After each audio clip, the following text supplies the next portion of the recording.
This is the first time I'm writing this out, so forgive me if there's any punctual errors. I've had several encounters with Dogman for the past 10 years of my life, being out and about in multiple different states across multiple different terrains. I don't know what it is. It's like once you see one, it just opens the floodgates for continuous encounters with these things. My last encounter was only a few months ago, before the quarantine. My first being almost 10 years ago, and since then, I've had my fair share of dealing with these creatures. When I talk about opening the floodgates, when you have your first encounter, it's almost as if you're flagged. It seems that no matter where you are, they will find ways to come out of the woodworks to pay you a visit. I know I'm not crazy on that, because I've heard of other people's experiences being very similar, being on a handful of Vic Hundif's show. My very first encounter with these creatures was back in 2011, where a friend and I decided to go far into the national forest. I believe it was the Angelina National Forest in Texas. I'm not 100% sure on that, but it shouldn't be too far from that location. This friend and I hiked through many forests back in the day, and would like to think of ourselves as woodsmen. I'm familiar with all types of wildlife across North America. I know various tracks, sounds, and calls of many animals. I know for a fact I was actually experiencing an animal that isn't known to exist. My friend and I had followed this old game trail, and for probably 3 or 4 miles.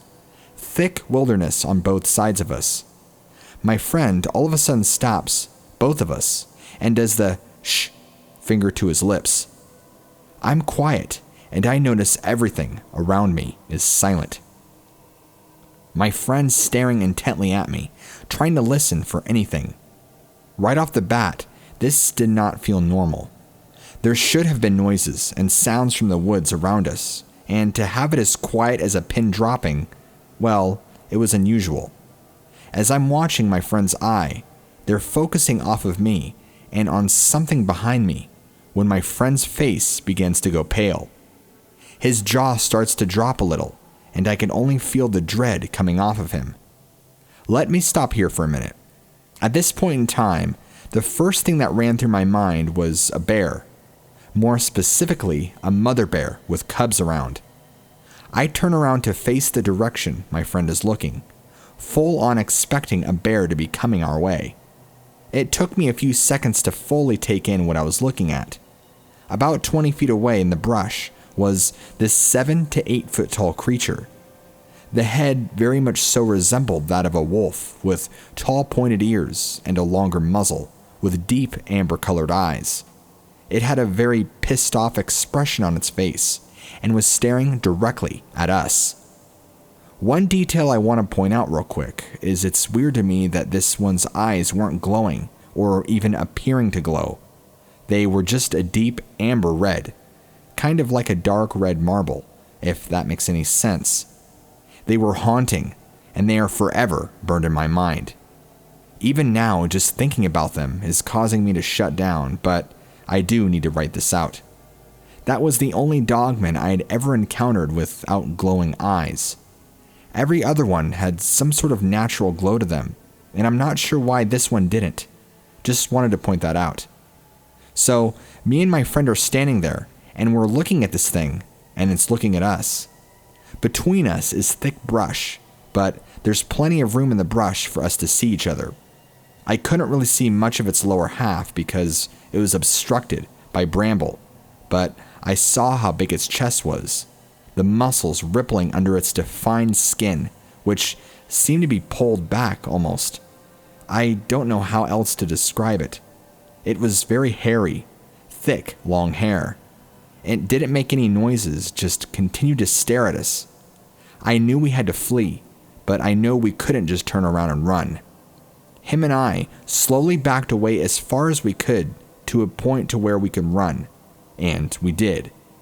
I'm not a track runner by any means, but we sure as heck made record time out of that forest. We talked about how we both felt what we saw was something that wasn't supposed to exist.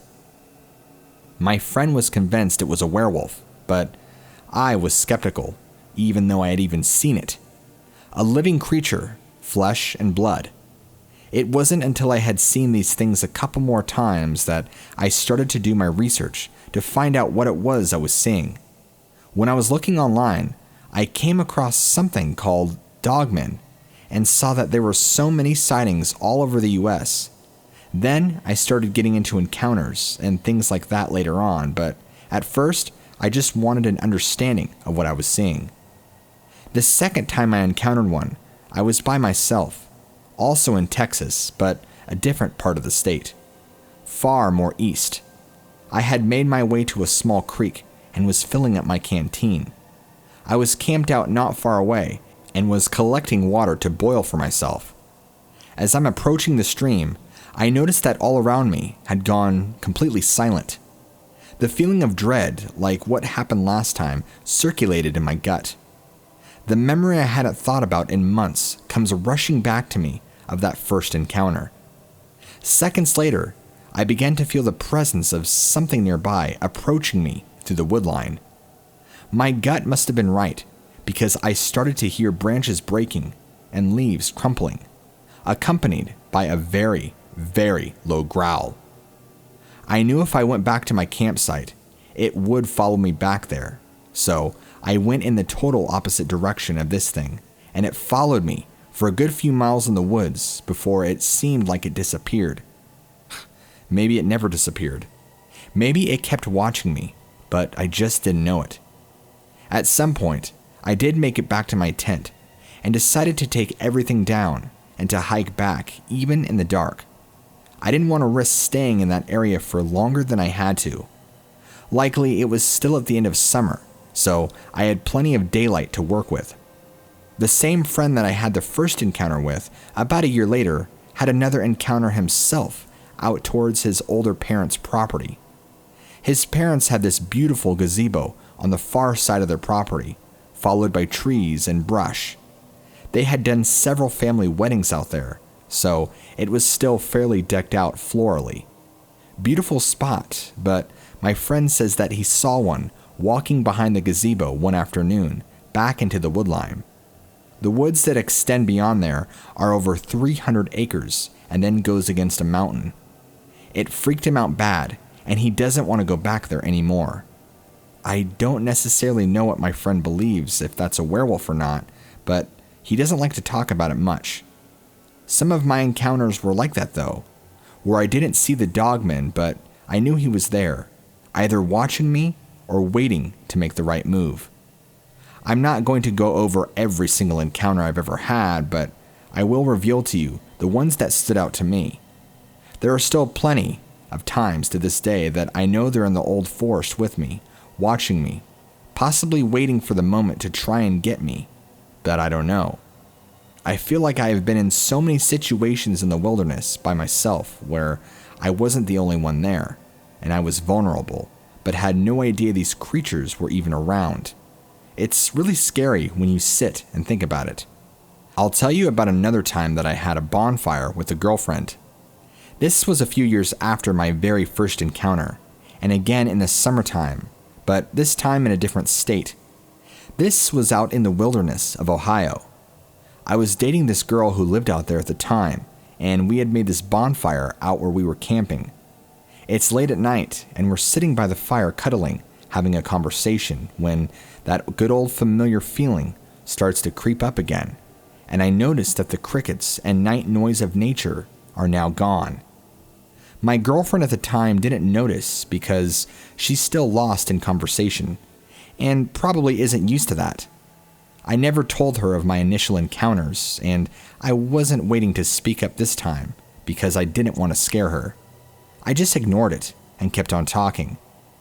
I want to say it was maybe a couple of minutes later, I started to notice little glowing balls about 30 to 40 feet away in the trees. I knew what they were. They were eyes. The same eyes on these creatures that I had seen. I was more terrified than my girlfriend would even know, but I hid it because I didn't want her to know about them. So I tried to ignore it. I remember if I changed my posture or change the topic of conversation, but after a while, those eyes weren't there anymore, and at some point, the noises did come back. Like I said, I'm very fortunate that my girlfriend at the time never noticed because she would have went apeshit. I don't know why it was watching me, or if it was even the same creature, but it definitely felt the same with everything else. I've also read of encounters in just about every state, so I already kind of assume that's just what it was. I could go on and on about more encounters that have happened to me, but for the sake of length of this email, I'll try to keep it shorter. The last encounter I had would have been back in February when I was visiting a friend's property who lives far out of town. It had snowed pretty heavily. He does not have hardly if any tree coverage around his house, and it's mostly open. Everything was pretty much covered in snow as far as the eye could see. It was beautiful, like a wonderland of winter, if you will. Him and I were sitting on his back porch in the freezing cold. We were enjoying a hot cup of coffee, looking out. This was in the early morning hours, I want to say 5 or 6. It was still dark out, but the sun was just starting to come out, so maybe closer to 6 or 7. I can't remember exactly. My friend points off in the distance and sees this large dog walking from one forested spot to another. To get to this other forested spot, you would have to travel about 60 or so feet of nothing. It's just open clearing. This thing was dark, especially with all the bright snow around and reflecting light. There was nothing keeping it hidden. It had clear as day a large dog-shaped head and pointed ears. There was no hiding that. I knew exactly what it was, and it was the same thing I've been dealing with for years now. It's getting to the point now where I feel so desensitized to these beings anymore. My friend starts freaking out, asking what the hell kind of animal walks upright like that on 2 legs. No dog could ever walk like that. I tried to downplay it and just say it must be some unknown animal. I couldn't possibly have opened up and told him my experiences. God forbid this thing is actually in the area and starts coming after my friend. I never did tell him. The Dogman that I saw trotted off into the other section of woods and was gone. It took its time too, seemed to be in no rush to make it to the tree covering. Of course, it's winter, so all of the leaves were gone, but the trees were thick, and as it entered, you couldn't see where it went. My friend was flabbergasted that he even saw one and wanted to just keep talking about it. I noticed some people's reactions are either that they're terrified that they saw one, or that they're just in total amazement that these beings actually exist. I have a crazy story for you. So, a little bit about me first. My name's Roger. I'm 33, and I am a professional photographer. Primarily portraits that will sometimes do weddings and landscapes, depending on what my client wants. I got picked up by a small design firm to take photography for a hunting game magazine and to do some work for a calendar as well. I travel quite a bit just due to the nature of my work, but this time I traveled out to Minnesota in October last year to get some shots of some big deer. I'm not necessarily an outdoorsy kind of guy, but I do enjoy my casual camping and hiking from time to time. See, I'm a sucker for wildlife photography and landscapes, so this was a fun gig for me. I remember it was really rainy that morning, and I got up early. I'll skip all the boring details about my hike in and finding the clearing in which I did. I had found the perfect spot to do some photography because there was a large herd of deer, probably about 100 to 200 feet away from me. I was able to snag some good shots with my 500mm lens. As I'm watching the deer, I noticed that all of their heads pop up, turn to the left in unison. I wasn't really paying attention to those kind of details, just trying to get all the photography I could, when I start to hear noise like a crashing sound. My automatic response was to look in the direction that they were looking, and to my horror came this massive, hulking black creature on all fours sprinting at these deer, causing them to break up and flee for their lives. My jaw drops to the ground as I'm watching this behemoth of a thing chase this one poor doe down and tear her to pieces. From my distance, it looked like an oversized wolf or something. As it was tearing into that deer, I was trying to get a good shot of it, but I couldn't, at least nothing definitive. I can get the deer completely in focus, but this shape was just undefinable. I know that probably doesn't make much sense, but it's like the camera just wouldn't focus in on the shape. I've never seen such a thing, and it gave me the creeps. I just had a feeling deep down that it wasn't a natural creature. I don't even think there is such a thing as an all-black wolf that's the size of a horse. I left the area as fast as I could, calling it quits for the day, in hopes to regroup for a different place tomorrow. I had hoped that at least one of the pictures I had of this thing was viable, but a friend I have who is currently studying biology, how to look, and there is really no discernible features that separate it from a bear. It's a damn shame, because it certainly wasn't a bear. It was clearly canine, which is part of the reason I'm confused. The ears and snout gave it away, not to mention the way it ran on all fours. Dogs and bears walk and run very differently, and this was very canine. Anyway, let me know if you want me to send you the picture anyway. Back in January, my girlfriend and I were looking out in the country for some property to purchase. We were looking for acreage and a simple plot of land that we could potentially build on. We were looking for bare bone basics, to have at least power and or a well on it. We had gone scavenging through multiple pieces of property and found one we really enjoyed. This particular piece was about 12 acres on rolling hills with thick patches of forest dispersed throughout randomly. It had a well and septic, but didn't quite have power yet. I figured if we were able to get a fifth wheel on here with a generator, we would be good to go. As my girlfriend and I are walking around the property, checking things out, I couldn't help but shake the feeling that we were being watched. I didn't think much of it, since we're out in the middle of nowhere, and there was really nobody else around. I'm not even sure where there are neighbors, so, to be honest with you, I want you to also know that there was at least a good foot of snow on the ground, so my girlfriend and I were trudging through the snow, checking out the land. Towards the end of us walking around, my girlfriend became really quiet, and her entire demeanor had changed, which is strange because that's not like her at all. My girlfriend is a very talkative social butterfly, and even in weird situations, she's usually the first one to come up with a solution to the problem.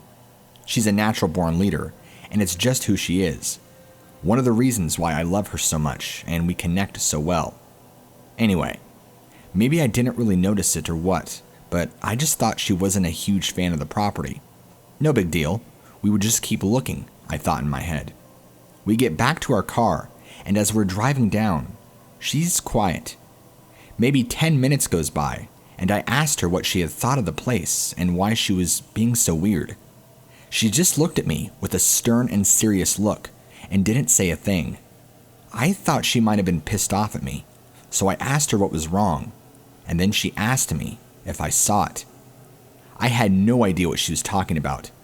Maybe she had reference to the well, and I said I didn't know what you mean. She said, "You didn't see the big wolf that was watching us from the trees?" I'm sure my reaction was puzzled, because I had no idea what she was talking about. She said when we first got there, she noticed it watching us from the tree line off to our right, and that it watched us the entire time we walked around. I wasn't really sure how to respond or know exactly what she was talking about, but then she said that it was the largest wolf she had ever seen in her life. I asked her why she didn't say anything to me, but she said it made her very uncomfortable, and not even the whole time through we were there. She just tried to ignore it, but she could just feel that it was watching us. After some more silence, I told her I felt like something was watching us too, but didn't know that's what it was, since I'm assuming that is what it was. I recall the conversation just ending, like there's animals out there that we don't know anything about, and maybe that's what it was. She got the impression that there was some darkness there. It wasn't just an animal watching us. She said it felt like it was calculating our moves and studying us like an intelligent being would, not just a curious animal. I didn't really know how to respond to that, but I thought I might tell you the story and make of it what you will. Now that I know Dogman exists, could it have been one? I have no idea, but it's coincidental that she mentioned the largest wolf she's ever seen in her life, so I truly don't know. I'm beginning to feel deeply concerned that there might be a Dogman nearby. Let me explain. I live in a small single-wide trailer with large amounts of land between me and any neighbors in my area. A lot of the land around here is heavily used for agriculture and farming, and not too far away is actually a smaller cattle farm where I know there's chickens and pigs. My neighbors directly to the right of me, about a half a mile or so away, have about 5 or 6 horses. I know there's a larger farm directly north of me as well, where I live past a large hill. South of me is a lone road that goes down a small mountain grade, so nothing really down that way except for woods. I have wilderness surrounding my house for most part, giving me some privacy and space between my neighbors and I. It's also very common to see deer, skunks, possums, field mice, owls, all sorts of animals that you get with living out in the sticks. It's kind of my nightly ritual to sit outside on my porch at night and either smoke a cigar, read, or just enjoy the peace and quiet that nature has to offer. It's not uncommon for me to hear coyotes in the background howling. There was a time or two I can recall hearing a mountain lion, but that wasn't any time soon. I've been in the woods long enough and around wildlife to know generally what animals sound like and what they don't sound like. For the past couple of weeks or so, I haven't been hearing the pack of coyotes that I usually do. Instead, it's just this one powerful howl. Before you automatically think it's a wolf howl, I have been out camping before where I was exposed to wild wolves and have heard their noises and howls. This didn't sound like a wolf. It sounded similar in tone and timbre, but it was much, much more deeper and had much more bass. You could tell it came from a larger animal with a much larger set of lungs. It was almost like a scream howl in one, if that makes any sense. It didn't yip and yap like coyotes do. This sounded entirely different. I remember the first time hearing it, it made the hair on my neck and arms stand straight up. I couldn't identify it, and I tried and tried but could not place an animal with that kind of noise. The amount of force and power alone behind this howl was immense. Judging distance, I would say 500 to 700 yards away in the thicket down the canyon just a little ways. For it to be as loud as it was meant the animal had to have been very large. That wasn't the only night I had heard it. Keep in mind I have not heard the coyotes in about 2 to 3 weeks now, and I have been hearing this thing at night. Not every night, but often. It sounds like it's moving around, but it hasn't gotten closer to where I'm living. The very first time I had heard it, it sounded like it was down the grade, just south of me. A few nights later, it was north, closer to my neighbor who owns the cattle farm. I have not talked to any of my neighbors about this or anyone else because I just don't want to sound like I'm crazy. I haven't seen anything or experienced anything unusual for the most part, just normal everyday life. Well, as normal as life can get in quarantine, that is. Now, when I go outside at night, I'm kind of worried that I'm going to hear this thing, or it's going to accidentally trot around on my property. I really don't want to run face to face with whatever is making that scream. I typically don't believe in things that go bump in the night, but this is something on a different level. Something I've never heard before, and something that I can't identify, and that really bothers me.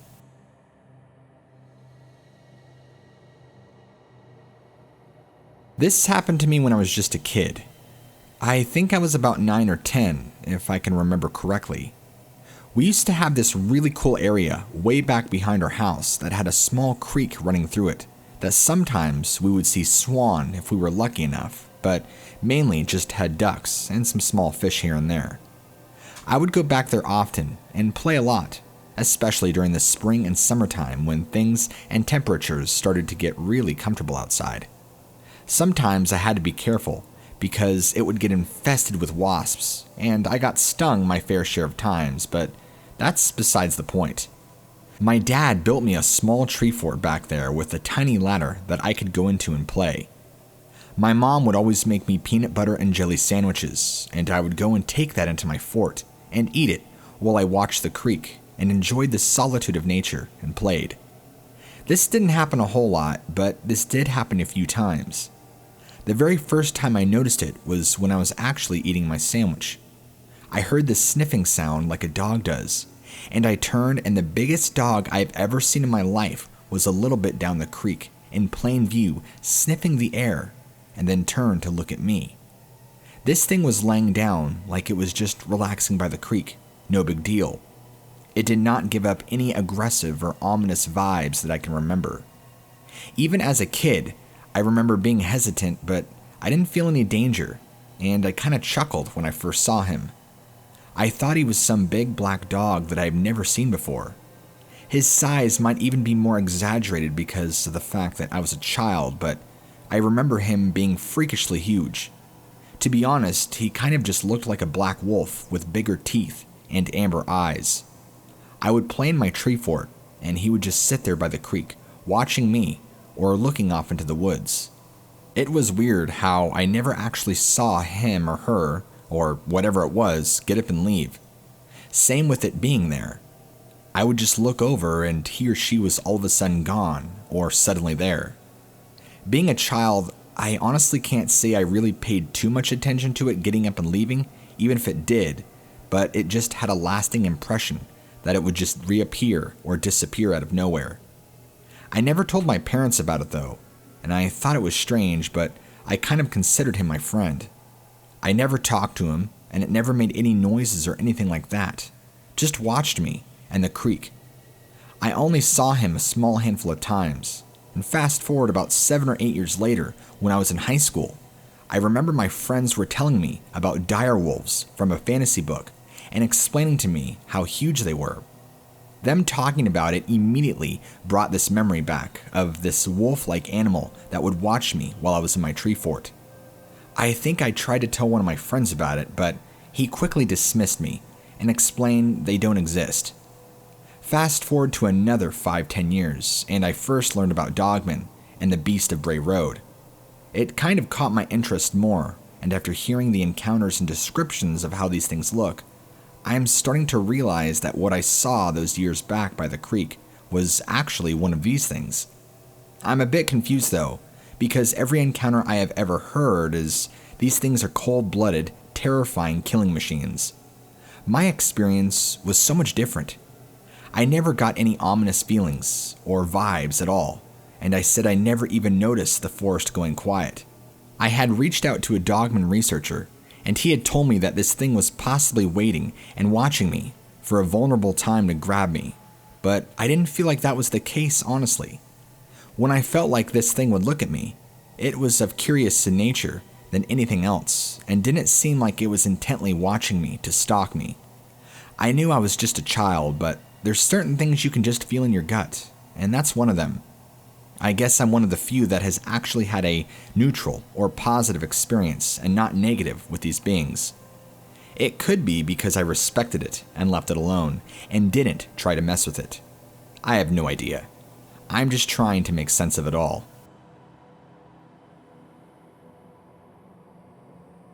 My brother and I have a story that happened during the day, and we're both positive what we saw was a skinwalker.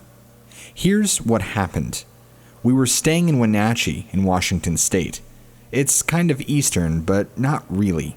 Like, it wants to be eastern, but it's not. Anyhow, we were staying with my friend's family whilst my parents were out of state. My friend's mom, I'll call her Tammy, says to me, "We will get your brother. Dinner's ready." To which I replied, "Where is he?" My friend, I'll call her Emily, goes, "I think he's by the river." So I said, okay, and went to go get him. I crossed the backyard, which is really a field, and prepared myself to go down a stupidly steep hill. The only way to get down the hill was to keep your foot planted on some rocks. It's either that or you fly down. I got down the hill, and say my brother just chilling on a swing thing. You know, the swings with 2 or 3 seats on them? Those things. I stood behind for a minute, planning to push the swing a little and scare him. But I heard my name being called. So, naturally, I turned around, thinking it was Emily calling me or something. No one on the field.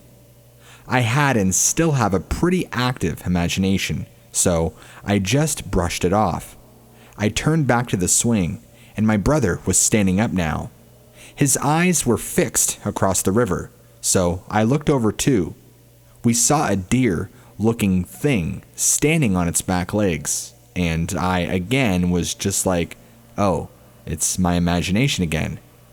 I looked away for a few seconds, then turned back. My brother was now shaking. He still hadn't even noticed me. The deer guy was still there, but its mouth was moving. It was saying my name. I just could barely make it out, but it was saying my name. It started to shake as well. My brother turned around, ready to run back to the house, and yelled when he saw me. This was the following conversation between us. What happened? Did you see it too? The deer? It wasn't a deer. I don't know what that thing was, but it was not a deer. Was it calling my name to you? No, it was calling my name. We can talk about it later, but I was sent to go get you 5 minutes ago. Dinner's ready.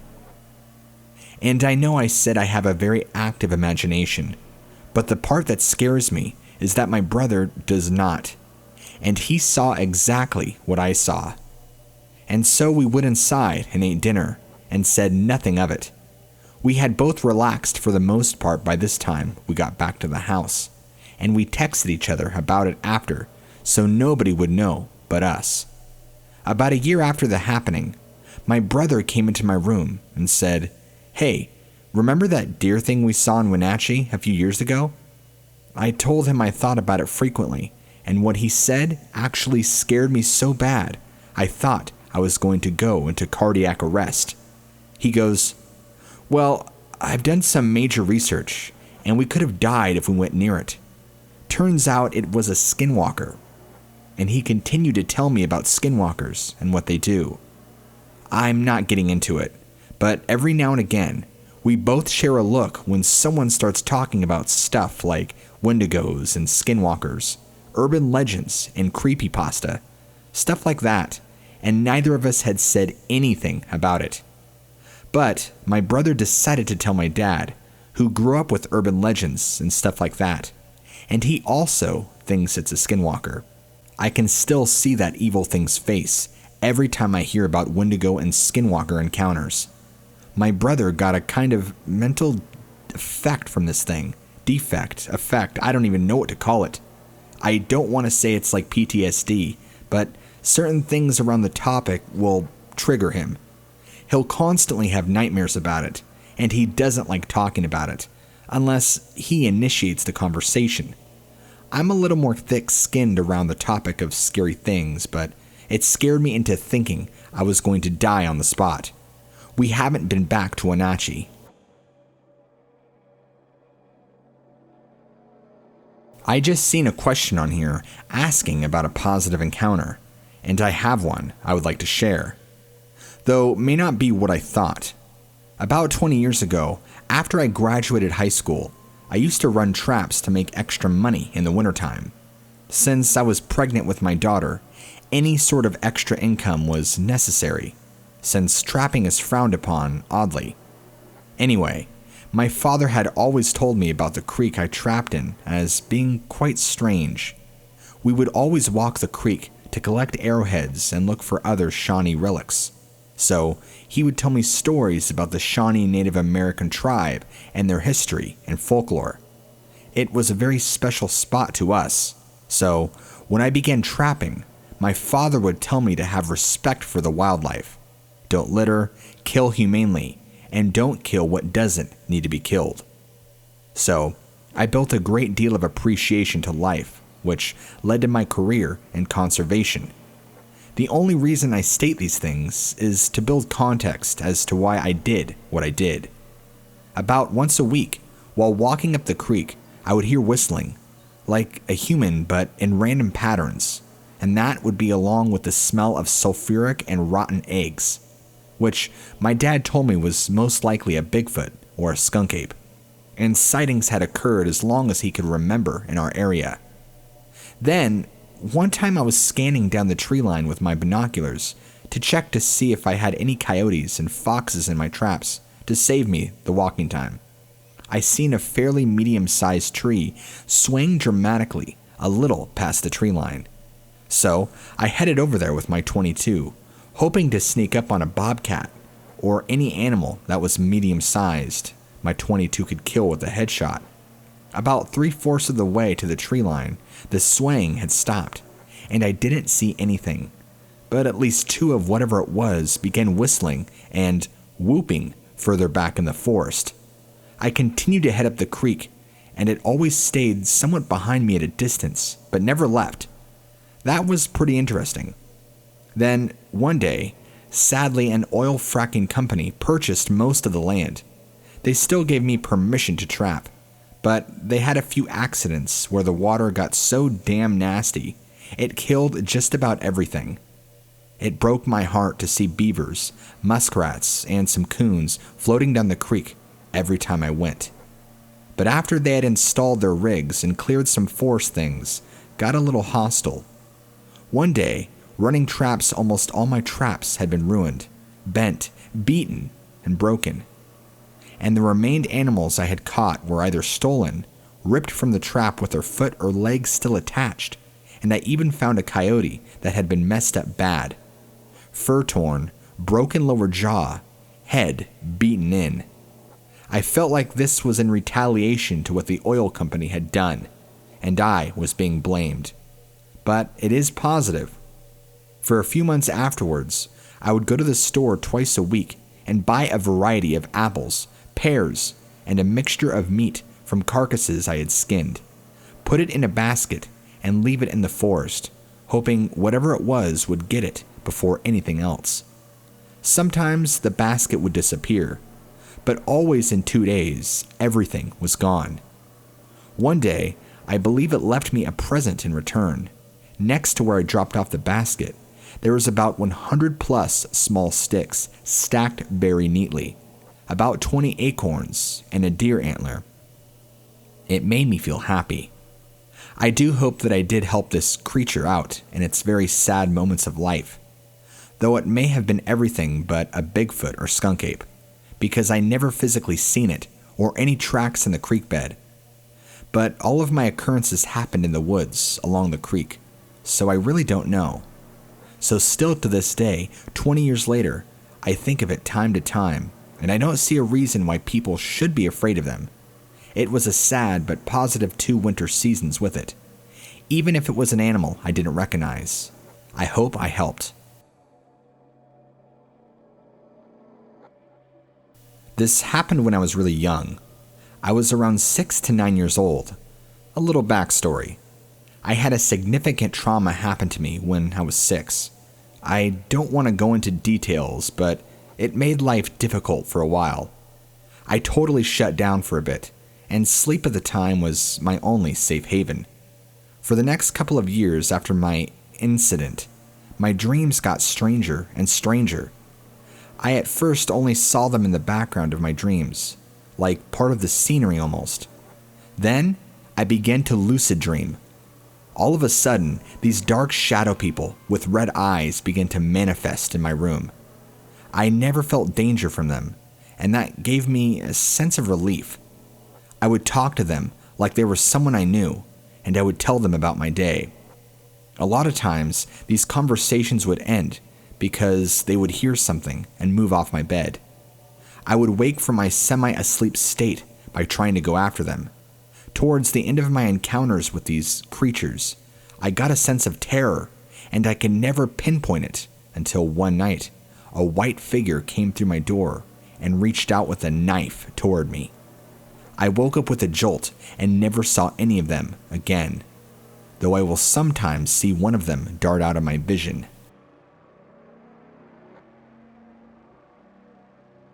Some context. This happened like 10 years ago, on a hill southwest from Columbia. I'm skeptical about a lot of things, but this, I'm absolutely sure what I saw there was real. I was camping with my Boy Scout troop in a not-so-friendly place. Very, very hot. Really rough terrain. Awfully humid. Our troop was more likely military service than scout life. It was kind of far away from the main road, and the main base was in a tree-covered hill. I think that could be worth noted that it is less than 5 kilometers from an indigenous sacred site known as the Sacred Territory of the Creator, and probably it is a sacred site to, I don't know, since the tribes that inhabited the area were forced by the Spanish to abandon their belief, traditions, and language, so there's a lot of things we don't know about them, even I being a descendant of them. It was 3 p.m., and we sent 3 people to do the dishes after lunch. There was a small lagoon, 5 to 10 minutes downhill. It shouldn't take more than a half an hour for them to be back. An hour passes. They haven't came back. Knowing them, surely they're just having a trivial and boring gossip conversation. But as a patrol leader, I have to call them back. They didn't respond to whistles, so I personally went downhill to find them. The way to the lagoon is mostly a 2.5-foot path between a steep hill and a dry river with dense vegetation and closed curves. I was walking carelessly until I noticed something behind a curve. At first, I thought it was a really massive vulture, but I felt uneasy, so I started going back in silence until I stepped over a dry branch. After the crackling, the thing extended its wings, showing a very muscular humanoid back, and then a head that watched me. Then, it took off with a sound more like a helicopter than a bird. Nonsense, I thought. There must be a rational explanation. Maybe it was just my imagination. I arrived to the lagoon and effectively, they were having the most boring and dumb of conversations. I told them to pack everything and started going back to the campsite. When all of the troop came out of the tree-covered area, the lagoon is in a clear, and told me that I was taking too long. My encounter with the Birdman shouldn't have taken me more than 5 seconds, or so I thought. Anyway, there was a very cocky boy in the troop that said, "I'll go front," and entered alone in the woods. 5 seconds later, I heard the same helicopter-like sound, and the boy came running from the woods, hyperventilating. "Scouter, I saw a man with wings." Of course, everybody laughed, but I didn't say a word. Hi. I've got kind of a strange thing that's bugged me for going on probably 10 years now. So, growing up, I always felt like my parents' house was haunted. I always experienced weird things, seen shadows, and just felt uneasy. I also experienced sleep paralysis very frequently. I didn't know what it was back then, and I thought I was being specifically targeted. At night, it was like a black cloud hovering around the ceiling of the bedrooms, and I kind of remember seeing eyes. I also always got a very uncomfortable feeling going down into the basement and coming back up. Like the black cloud from the nighttime was chasing me up the stairs or something. Anyway, these were quote-unquote normal experiences for me growing up, as they were so frequent.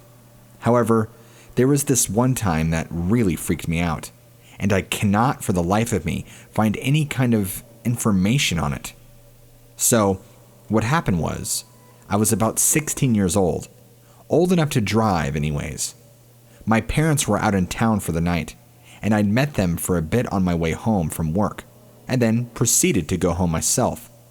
It was wintertime, and to save heat, we had blocked off the second story of our house.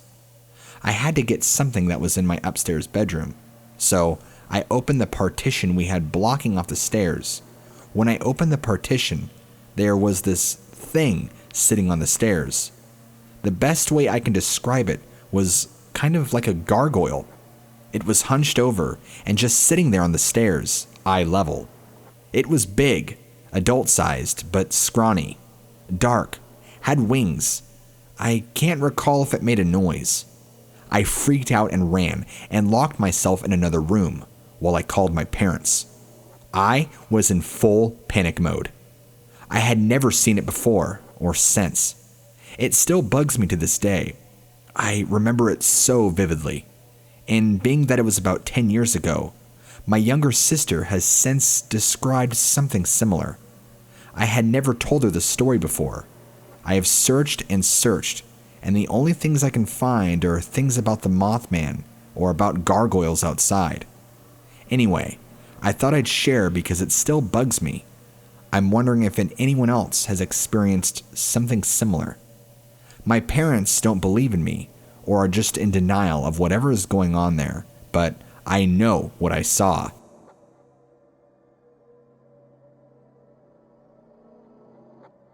Well, after my Nymphs Fairy story, a lot of people have asked me to give more, so there's a lot of you who won't believe me, but my village is a freaking supernatural place with weird things happening over the years, and there was even a UFO crash. You can all search it on Google. My village is Atalanti, Atalanti, named after the Greek Amazon, and it was all over the news back in 1990 when the weird object landed. But let's get started. My first story. While my great-grandfather from my grandfather's side was young, he was working for someone who had sheep, and one night, one of the sheeps went nuts. So during the night while they were asleep, they heard some noises, and they woke up to find the sheep having a saddle on and walking. They tried to stop it, but it was like it didn't listen. None of the sheeps ever did this before. So when the sheep turned around, it didn't really look like a sheep anymore, but something else. Like the voice was deeper, and it was like it had walked on two legs. The face was like distorted, and it was definitely not white anymore. My great-grandfather was so scared after he run and never worked with this guy again. Story number 2. There are a lot of rumors about people using dark magic and evil things, and a guy my grandfather knew didn't believe these things were real. He kept walking around telling this to the locals at the cafes, and a weird old dude had heard him, and he was like, "You'll see tonight." So he sent a weird freaking donkey to him that kept kicking him at night until he begged to stop and said he believed in demonic entities. Story number 3. Now this is a neighbor of my grandfather while they were in their 20s. He was a man who went to church very often, always praying, always believing in God, and it was like the devil tricked him every day. There was a boy who kept calling him at nights at the stairwell of his house. He asked him to go outside and play, and after a while, when he didn't join him, the boy turned into a black dog. That happened for a long time until they called a priest, and it stopped. Story number 4. This happened to one of my uncles. He came back from work late at night. They were working as farmers with clover. Anyway, there used to be a small and narrow street that led to the house faster, but no one went there during late night. It was a crossroad, and there was a small faucet there too, but everyone avoided it after midnight. Well, my uncle decided to head faster home, rather than to stay safe, and something invisible attacked him. It grabbed him by the neck and pushed him down. He immediately started saying a prayer, the Lord's Prayer, and the thing left. Possibly a demon, a priest had later told him to never use that street. And guess what? The street doesn't exist anymore. There's a deserted house there now, and I don't want to know what's hiding in there. Story number 5. My aunt used to hear every night a weird banging outside of their window when they moved in their new home, like someone was chopping wood. They often went out to see if there was someone, but no one was there, and apparently they learned that they have killed soldiers at the place during World War II. Crazy. Story number 3.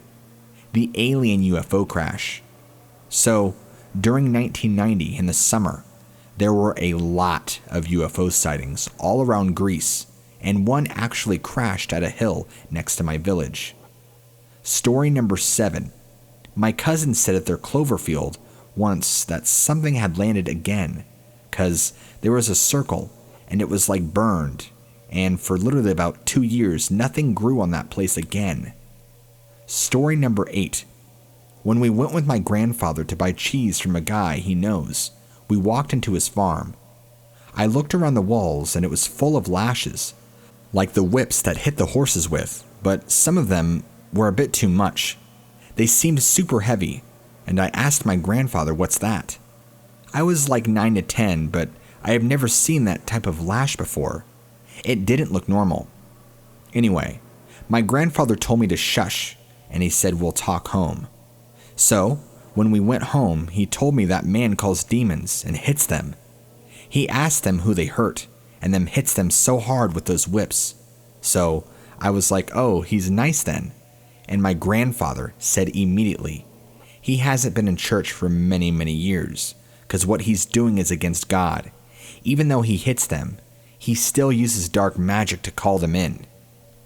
Well guys, these are just my stories, and I have a lot more, about ghosts and saints appearing at churches, and so many kids I know have their own stories from their grandparents. I swear, my village, and especially central Greece, there's something there. Some people even claim to have seen satyrs at the ancient place of Delphi, that they're weird electromagnetic powers, and don't get me started about Mount Olympus.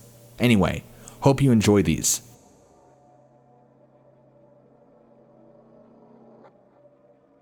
Hi everyone, I would like to share this story.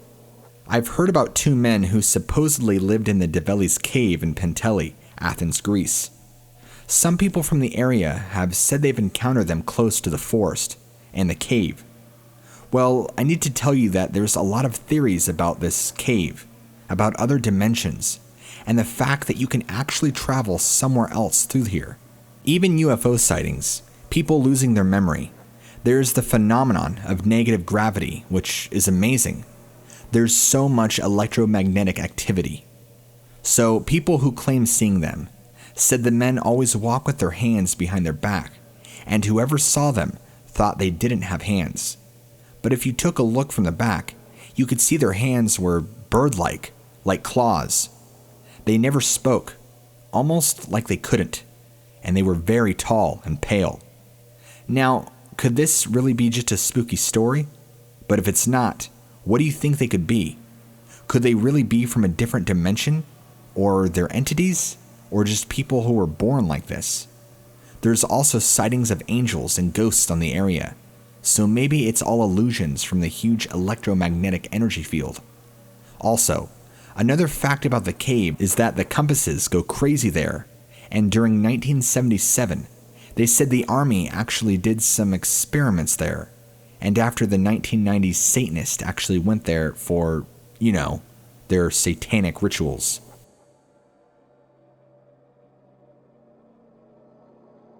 I was on the Little Miami bike trail heading back to Murrow from Oregonia, mile marker 23.5. It was Sunday, April 12th, around 5 in the afternoon. Since the COVID restrictions were enacted a week or 2 prior, the trail had become so crowded every day of the week. However, a cold front came in, and it was cool, cloudy day, and very few people on the trail. Maybe 15 to 20 riders encountered from Oregonia to Kings Mill. Well, maybe more, but not bad. I'm retired and ride this route nearly daily, weather permitting. So, after passing under the former Jeremiah Morrow Bridge, I-71, over Little Miami River, there's a long, gentle arc in the trail. I haven't seen a soul since I turned around at Wilmington Road. I'm cruising. It's nice and quiet, when suddenly, I heard a loud knock. So distinct that I instantly said in my head, that was a knock. It came from atop the hill to the east. I pondered all of the conditions, kids playing, not, cold, remote, and they don't play in woods anymore. Adults messing around, maybe? But how would they know I was there? Natural, very doubtful. I'm nearly 68 and never heard anything so crisp, clearly, like a Louisville slugger full speed against a barkless, solid ash tree, or so I imagined. There, that's what happened. I look online to see if any Bigfoot sightings had been reported in this area, and found none. I stored the incident away until last weekend when I was talking to my son.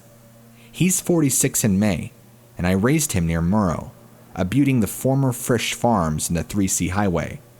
Our school district includes the Mainville area, and one of his good friends lived on a hillside at a 90-degree curve on Sickby Road. His friend, Chris Flick's older brother, told Nick 20 years ago he and his dad both saw a Bigfoot walking through the woods on the opposing hillside 2 different times. Nick said he never related this until he told me, because of my knock story, of course. He said he'll never forget it, and because of his story, I tell you my story.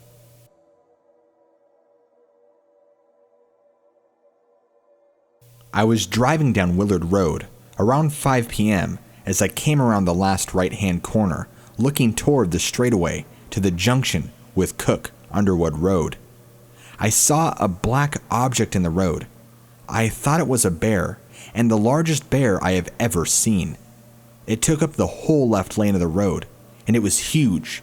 It looked like the butt was raised up. I figured it could be a 600-pound bear in my mind. Then I saw this commotion going on, like something moving up and down, all black. A bear will run or lumber across the road. At the time, I thought I have never seen a bear do this. I thought this could be several deer or elk walking in the road. I was confused about all the motion going on. Then, as it approached, the creature approached the edge of the bank. It popped up. I yelled out, "It's a man!" What is a man doing out here in the woods this time of night? It stepped onto the bank and walked into the woods. As my mind was trying to figure out what I saw the whole body and the head. The right leg stepped onto the bank, left arm back, no hat, no coat, no clothes. There was no snout or ears like a bear. Yes, a cone-like head, tall, arms longer, legs bulky. My headlights lit it up. By the time I passed it, it had disappeared into the woods, and by the time I reached Cook Underwood Road, about 600 feet, I knew what I saw, but was still just trying to process it. I went back on Sunday to see if I could see prints, but it had rained hard all night, and I saw no prints. I still see the creature in my mind. Later, as my mind was processing what I saw, I knew it had to be arms and legs going up and down as it crossed the road, and also it was actually crawling, then stood up by the bank, but it was so fast like it popped up. Still hard for me to believe what I saw, but I believe it was a Sasquatch. I also now believe as I approached it, when my headlights came upon it, it turned back towards the headlights and scrunched its face because the headlights were in its eyes, then turned and faced into the woods and walked off. Hello. First time posting here, so here's my story. About 2 years ago, my husband, my brother, and I were vacationing at my family's vacation home in a rural area in western North Carolina. Our house is the last house on the top of a mountain. The nearest house can be off the front porch of the house, about 500 feet down the slope of the front house, with thick bushes and trees down the slope, probably a 45-degree slope. This house is also a vacation home. No cars or visitors there the whole week that we stayed. Behind the house is a slope, straight up, with very thick woods, clear to the top, for about a mile. No other houses up that way. Anyway, it was about 10:30-ish at night, in May, June. We were playing cards on the front porch, bright moon and a low-lit porch light, just hanging out, and we hear large footsteps coming up the mountain slope from below. We all stop and look at each other. My brother stands up and says, "Hello," and we wait in silence with no response. About 3 minutes later, I started feeling really uncomfortable. My gut was telling me to go inside. I expressed my concern, and my husband and brother tell me to calm down, and I agree to play another round of cards. We hear the footsteps again, clearly something on 2 feet. This is about 8 to 10 minutes after the first footsteps. It was clearly closer this time, and we all stand and peer over the edge of the porch. We all see a tall figure standing on two legs, looking quite tall, about 30 to 40 feet away. It's very dark, and can't see any features other than large shoulders and a dark outline of whatever it was, and it smelt like crap. Like a bear, but worse. My husband runs inside and grabs his gun, while my brother and I back up and stand in the doorway. 10 seconds later, my husband comes out back onto the porch in the front, and he says, "Hey, is there someone out there? I have a gun. Please let us know if someone's there." No answer. About 2 minutes of silence goes by, and we all have a feeling of straight-up dread. It's not longer visible where it originally was, and we never heard another movement from it. We retreated inside once we all agreed that we felt extremely uncomfortable. My brother claims to have heard tapping on the walls that night while trying to sleep, but my husband and I didn't hear a thing. Let me know what you guys think it could have been. We have seen dogs, mountain lion, and bobcats on this property, but never anything else as far as large animals go. I'm happy to elaborate the best I can if somebody wants more of an explanation. About 7 years ago, I saw 3 apparitions appear and evaporate before my eyes. I was sitting in my car around 2 to 3 in the morning, waiting for my friend to come out of their house. Something caught my attention in my peripheral, crossing the street in front of my car. There was no one out due to the time. I didn't have my headlights on, just some ambient lights from my car stereo. I saw a man walk in front of my car, made up of what I can only describe as white smoke. It was almost like a body made of fog with an image projected onto it. He glided smoothly across the street, but I can make out the details of boots. I could not see his face. It was hard to make out any details of him, though he was so close to me. He never looked in my direction, just straight ahead. As I was watching him, completely confused to what I was seeing, I saw 2 more apparitions also crossing the street. They were at least 2 to 3 houses away. The male figure was directly in front of my car. I would say he was only 3 to 4 feet away from me. Your mind can't really make sense of what you're seeing.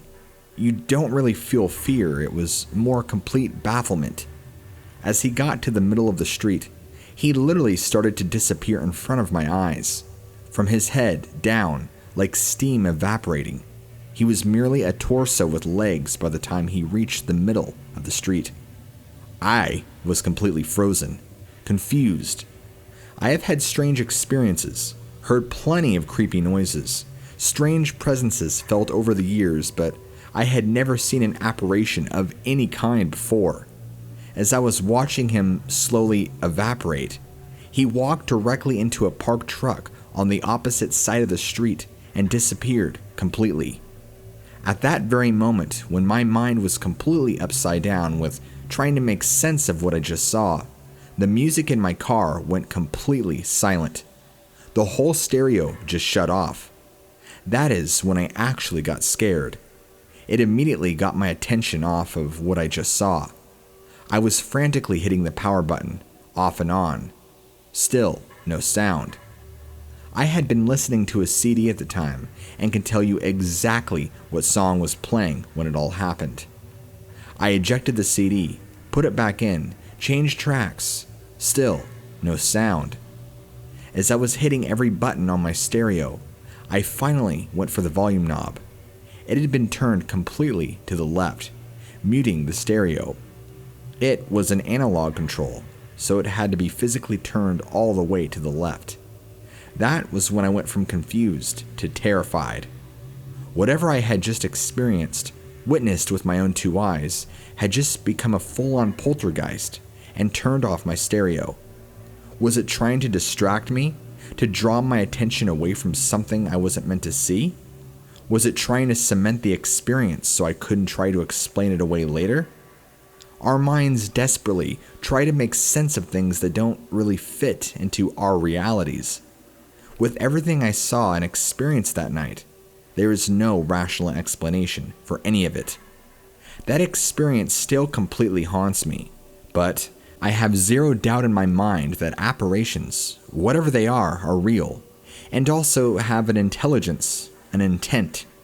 There's no way you can truly convey an experience like that to another person. You can only truly believe in the supernatural when it presents itself directly to you.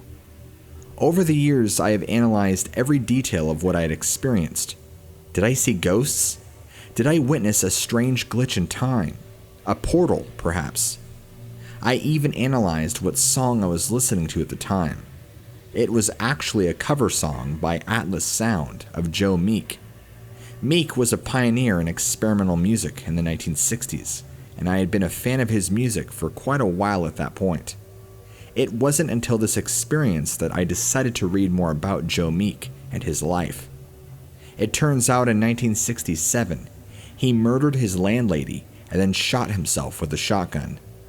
I had no clue about any of that tragedy or anything about Joe Meek's personal life with the exception of his music and his influence on experimental production. When I read about the murder/suicide, I cannot help but feel that the apparitions were connected to the music I was playing and to those deaths. Though the tragedy took place in England and my experience was in LA, I would love to hear if any of your thoughts about this or similar experiences.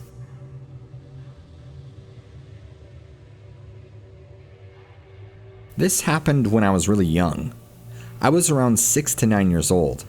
A little backstory. I had a significant trauma happen to me when I was 6 years old. I don't want to go into details, but it made my life really difficult for a while. I totally shut down for a bit, and sleep at time was my only safe haven. For the next couple of years after my incident, my dreams just got stranger and stranger. I at first only saw them in the background of my dreams, like part of the scenery almost. Then, I began to have lucid dreams. All of a sudden, these dark shadow people with red eyes began to manifest in my room. I never felt danger from them, and that gave me a sense of relief. I would talk to them like they were someone I knew, and I would tell them about my day. A lot of times, these conversations would end because they would hear something and move off my bed. I would go wake from my semi-asleep state by trying to go after them. Towards the end of my encounters with these creatures, I got a sense of terror, and I could never pinpoint it until one night, a white figure came through my door and reached out with a knife toward me. I woke up with a jolt and never saw any of them again, though I will sometimes see one of them dart out of my vision.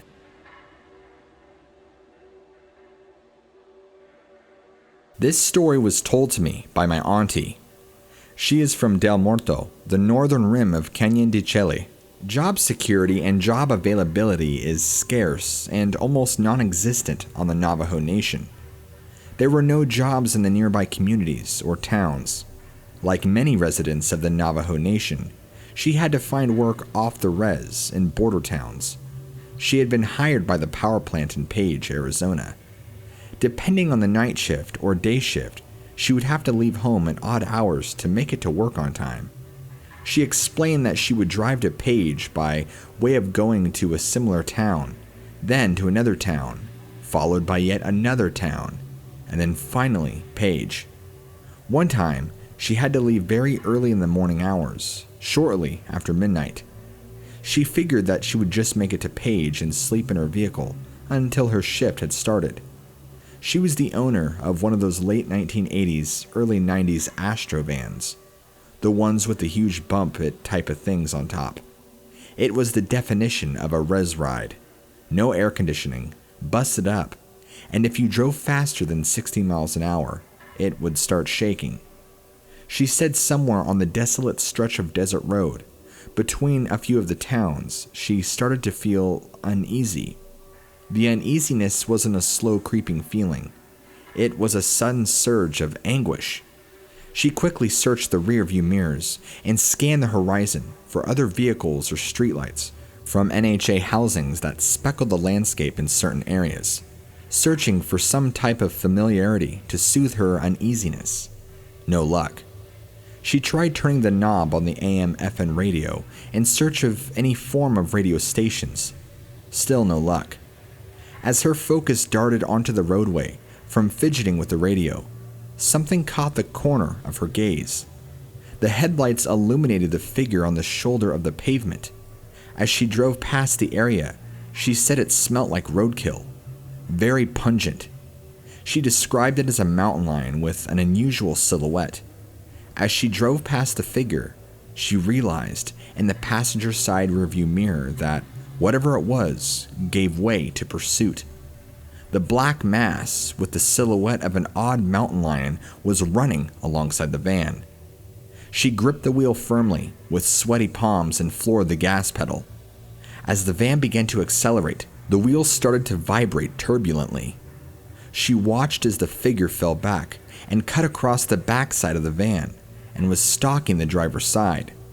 She began to pray in Navajo.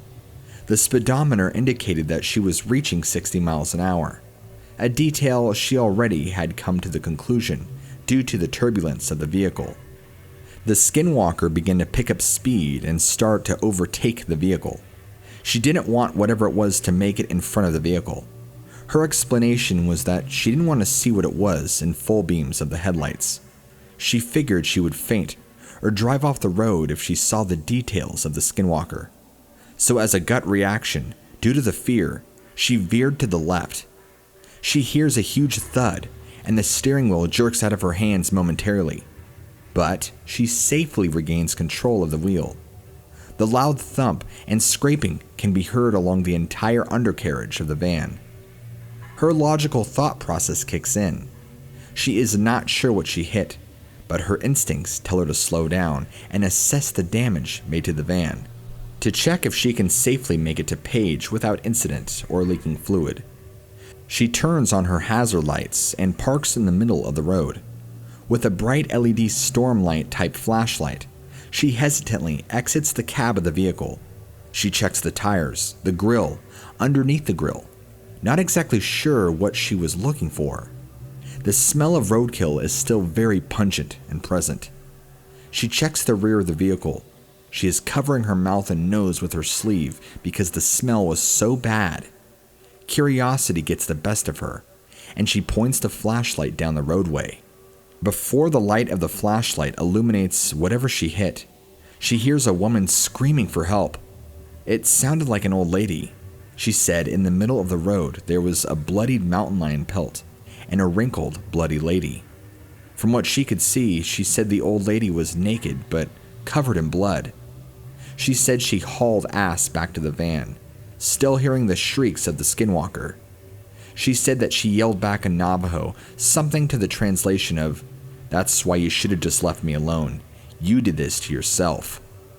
She makes it to Page with no further incidents as the sun is rising.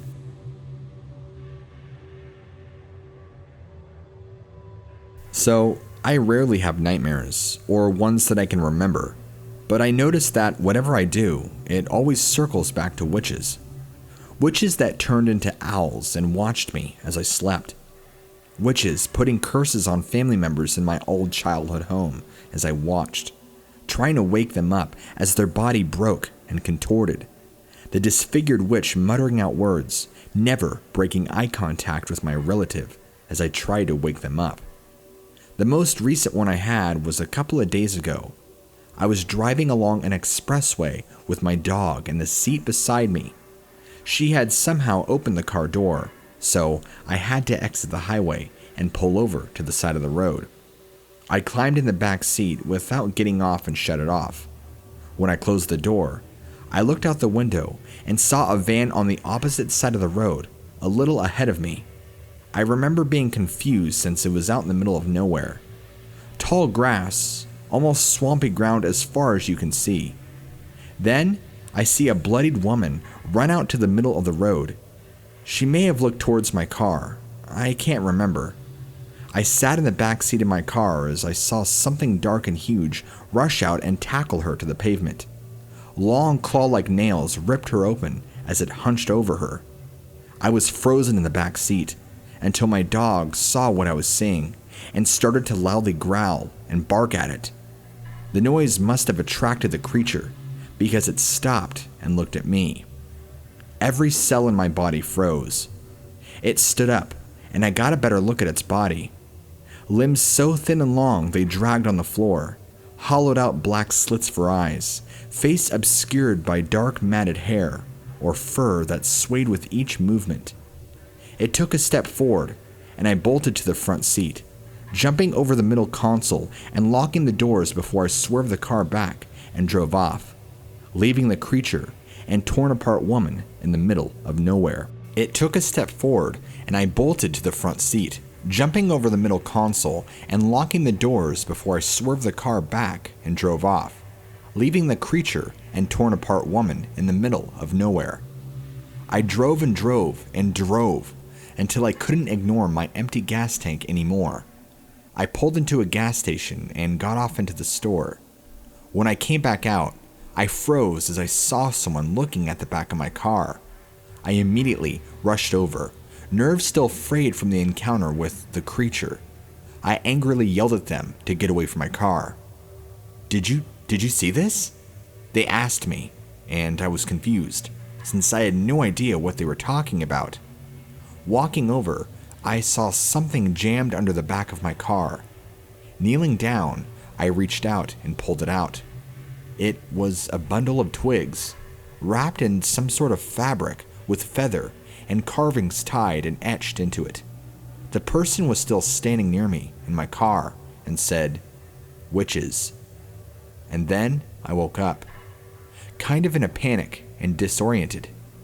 I had been taking melatonin the last couple of days, so I know that they can make my dreams a lot more vivid, and I can remember a lot about them. Almost like I'm watching a movie in my sleep. So that's why there's more detail in this last nightmare. I don't really know why I keep on dreaming about disfigured witches, and I don't know if the creature in my dreams was a witch or a Wendigo/Skinwalker, because when I try and remember what it looked like, it resembles what I think they look like. I've always had a fear of witchcraft since I'm Hispanic, and that kind of just comes with it, at least in my family. But I've just noticed an increase of these nightmares in the last maybe 2 years, the family member being cursed, and this last one, the owl one, I've had forever.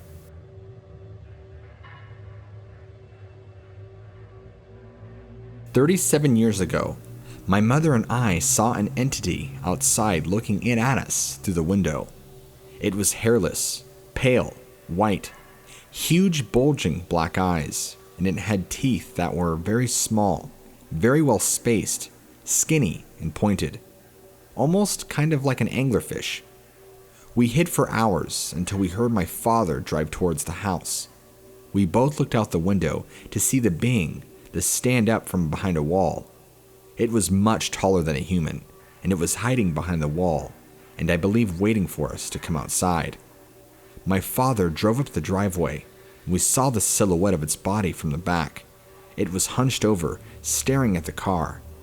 My father saw it in the headlights and what it looked like perfectly. He drove at it, and it ran away into the brush around the house.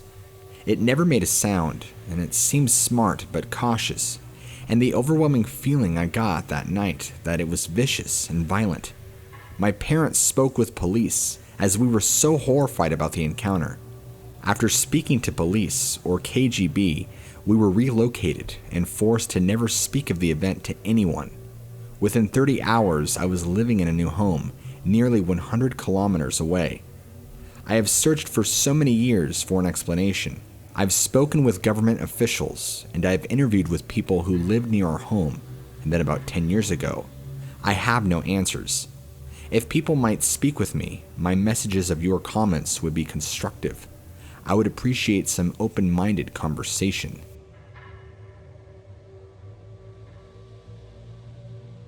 Okay, some more tales from my haunted childhood. As a young teen, I just refused to sleep at normal hours. especially on weekends. Why? Well, that's because the house I lived in and the land the house was on was haunted as shit. Staying up usually meant seeing some freaky stuff, and growing up in a small English town, well, that's as exciting as life got. So, one night when I was around 14, I was staying up, staring out my window, when I started seeing glowing blue and purple lights coming from the forest behind my house. We don't have fireflies where I live, at least I didn't think. I thought they were so cool, so I just continued staring at them, trying to figure out what they were. Now, the way my house was set up, my bedroom window faced the forest and my back garden, and directly next to my room is a side gate that links to the front part of the house. On either side of the gates are motion sensor lights. So, the lights in the forest may not have been paranormal, but what happened next most definitely was. The motion at the front of the gate triggers, casting a faint light into my garden. The night grows really silent. No more owls or crickets, and is just really eerie. The lights in the same forest seem to ebb and flow, and then just die out. I listen carefully as I start to hear scuttling on the wood of the gate. It's muffled, so I slightly crack open my window to get a better look and listen. Now that gate is always locked, with a heavy-ass padlock at that. To this day, I have asked my dad if he has ever left the gate unlocked that night, and he stands by the fact that unless he's gardening, the gate stays closed. This was spring, so he might have started seeding, so for my own comfort of mind, I'm gonna assume he left the gate open. Anyway, I hear the gate slowly swing open. The creaks of the wood were so loud against the silent night, so the sound was very distinctive. The motion light right underneath my bedroom window switches on. Honestly, to this day, I can't really explain what I saw. It was this off-white, veiny kind of skin texture and was about the size of a child. It walked on all fours and looked just sickly. Its hind legs were significantly longer than its front legs, and it looked to have hand-like claws. I hate having to link back to creepypasta, but it honestly looked like the Rake. Now, I've gone through the possibilities in my head, trust me. It was too small to be the deer that frequented our garden. Also, it had no remotely deer-like features. A badger or fox with a disease? Possible. However, I've never seen badgers or foxes with such long limbs and so disproportionate. Also, this thing was completely hairless and very human-like. The worst part about it to me was how it slowly and silently moved up to my garden path before disappearing into the woods. The noises of the night started back up after that, but I was so shook up that I didn't sleep that entire night. I'm from England, so I haven't heard of any folklore that matches what I saw. I know there were occult practices done in the woods behind my house, but I'm pretty sure it was pagan, hence not inherently bad or demonic. I don't know what I saw, honestly. Any ideas? This was back in the early 2000s when I would go and visit my uncle and grandfather, and my uncle would take me on rides on his motorcycle out in the back country. They lived out in Minnesota and had miles upon miles of beautiful backcountry roads that were sparsely traveled. It made great for riding around on a motorcycle. I have so many fond memories with me and my uncle, going riding for 30 minutes to an hour in the evening, just enjoying the wind blowing against your face. There were several times that we had a few bull elks here and there. That was pretty cool to see. I saw more deer more times than I can count, but I kind of figured that's usual for being out and about in the countryside. However, that was all ruined for me one night when my uncle decided to take me on a night motorcycle ride. He had never taken me during the nighttime, so I was ecstatic for the adventure. Plus, he told me he was going to take me on a different route than he normally takes. This excited me even more so. Oh, I should probably mention that I was only about 9 years old at the time, so I was still very young and very impressionable. We get on his bike and we're going off. He starts to take us down some roads that I wasn't too familiar with, and they trailed off and forked off of our usual routes that we would sometimes take. I was having the time of my life, even though there were hardly if any streetlights around, because hey, we're on the backcountry, and it was darker than dark. But I felt safe with my uncle. It's hard to say how long we were riding for before it happened, but at some point down one of the roads, my uncle and I turned our attention to this loud crashing sound to the right of the road, just as we were passing it. It sounded like one of those Tomcat construction workery machineries that people drive around. It was so loud, and I remember thinking, is construction going on right now, this late at night? Just as we were passing, and I promise you on this, and I don't want you to think I'm crazy, the trees open up, and this large demon thing bolts out on all fours, begins sprinting after us on our motorcycle. I am screaming bloody murder, and my uncle kicks it into high gear, and we go soaring down the road. Of course, I was behind him, so I really had no idea how fast we were going, but if I had to guess, maybe 80 or 90 miles an hour. Whatever was chasing us was keeping up with us and was slowly inching closer and closer. I don't know what the hell it was, but the closest comparison I can make is if you've ever seen the Van Helsing movie. I think it came out in 2003. At the very end, he fights off Dracula and turns into this massive, monstrous wolf-looking creature. What I saw looked very similar in size and stature. The face was very similar to a giant snout full of crocodilian-like teeth. It had a sort of dog glow in the eyes, kind of like a red-orange color. It looked to me like somebody crossed a crocodile and a wolf with a splash of human and demon.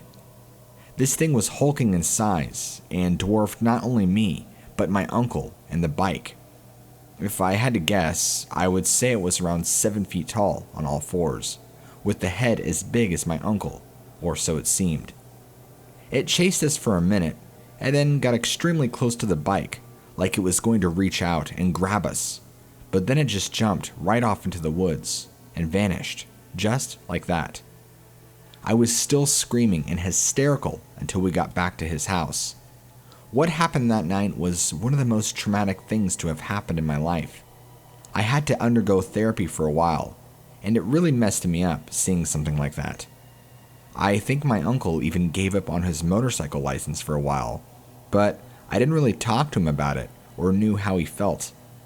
After that, I didn't ride with him on his bike anymore, and I kind of shut down for a while. I stopped going over there, and a few years later, I would come to find out that my uncle had a massive heart attack. It's a shame because I was close with him at the time. I guess I should have found out how he's come to terms with everything, but I'll never know now. I just wish I knew what it was. I don't think it was any known animal that I've ever seen or heard of. And when I say hulking and demonic looking, I mean it. This thing came straight out of hell, and you could just feel the evil emanating off of it. I have never felt such fear in my life. I also think that part was due to the fact that I believe it was toying with us. This thing was so massive, it could have caught up to us and ripped us both off the bike and eaten us right there. As it kept up with us and acted like it wasn't even breaking a sweat or trying to keep close. It's almost as if it just wanted to let us know that it could get us anytime it wanted, and we were helpless. I can't shake those feelings. I don't know what you want to call it, whatever it is I encountered that night, but I will tell you it was evil, and I don't wish that for anybody, ever.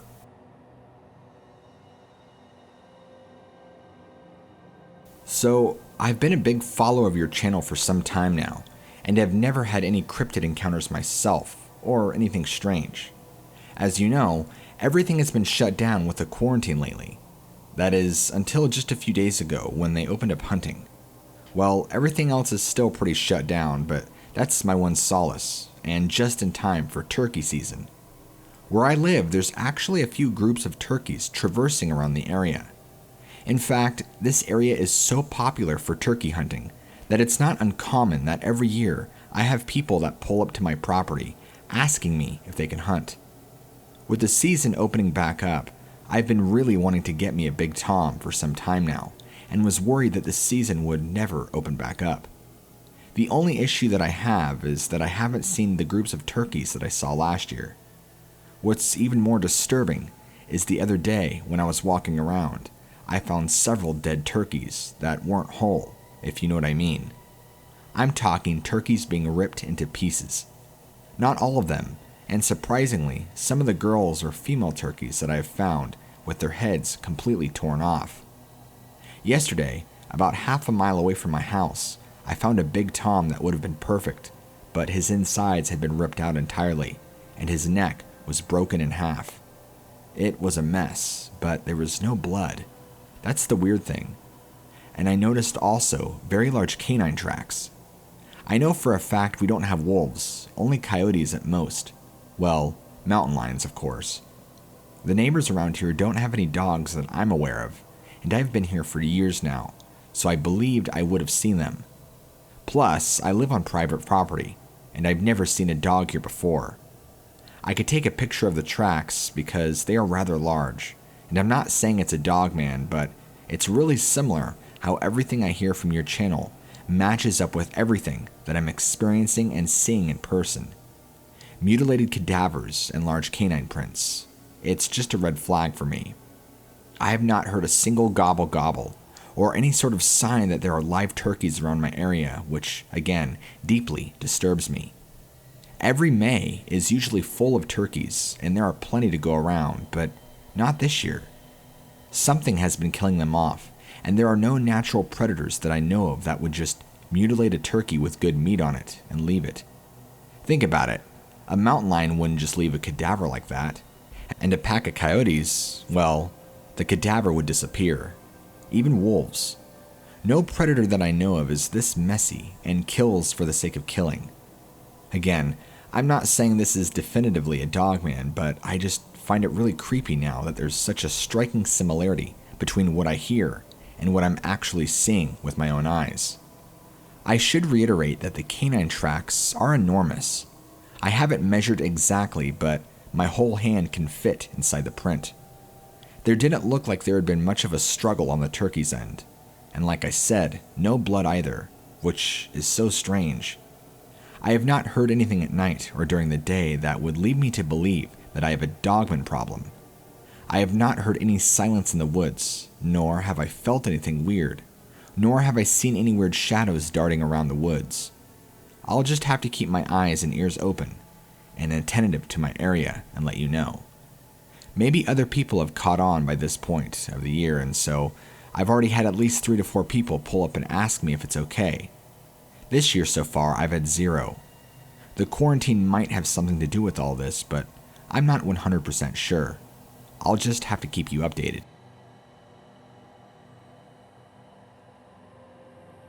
I know this last summer, I encountered something paranormal and out of this world, but I'm not exactly sure what it would be. My friend and his family are convinced it's a skinwalker, but I believe it was something else.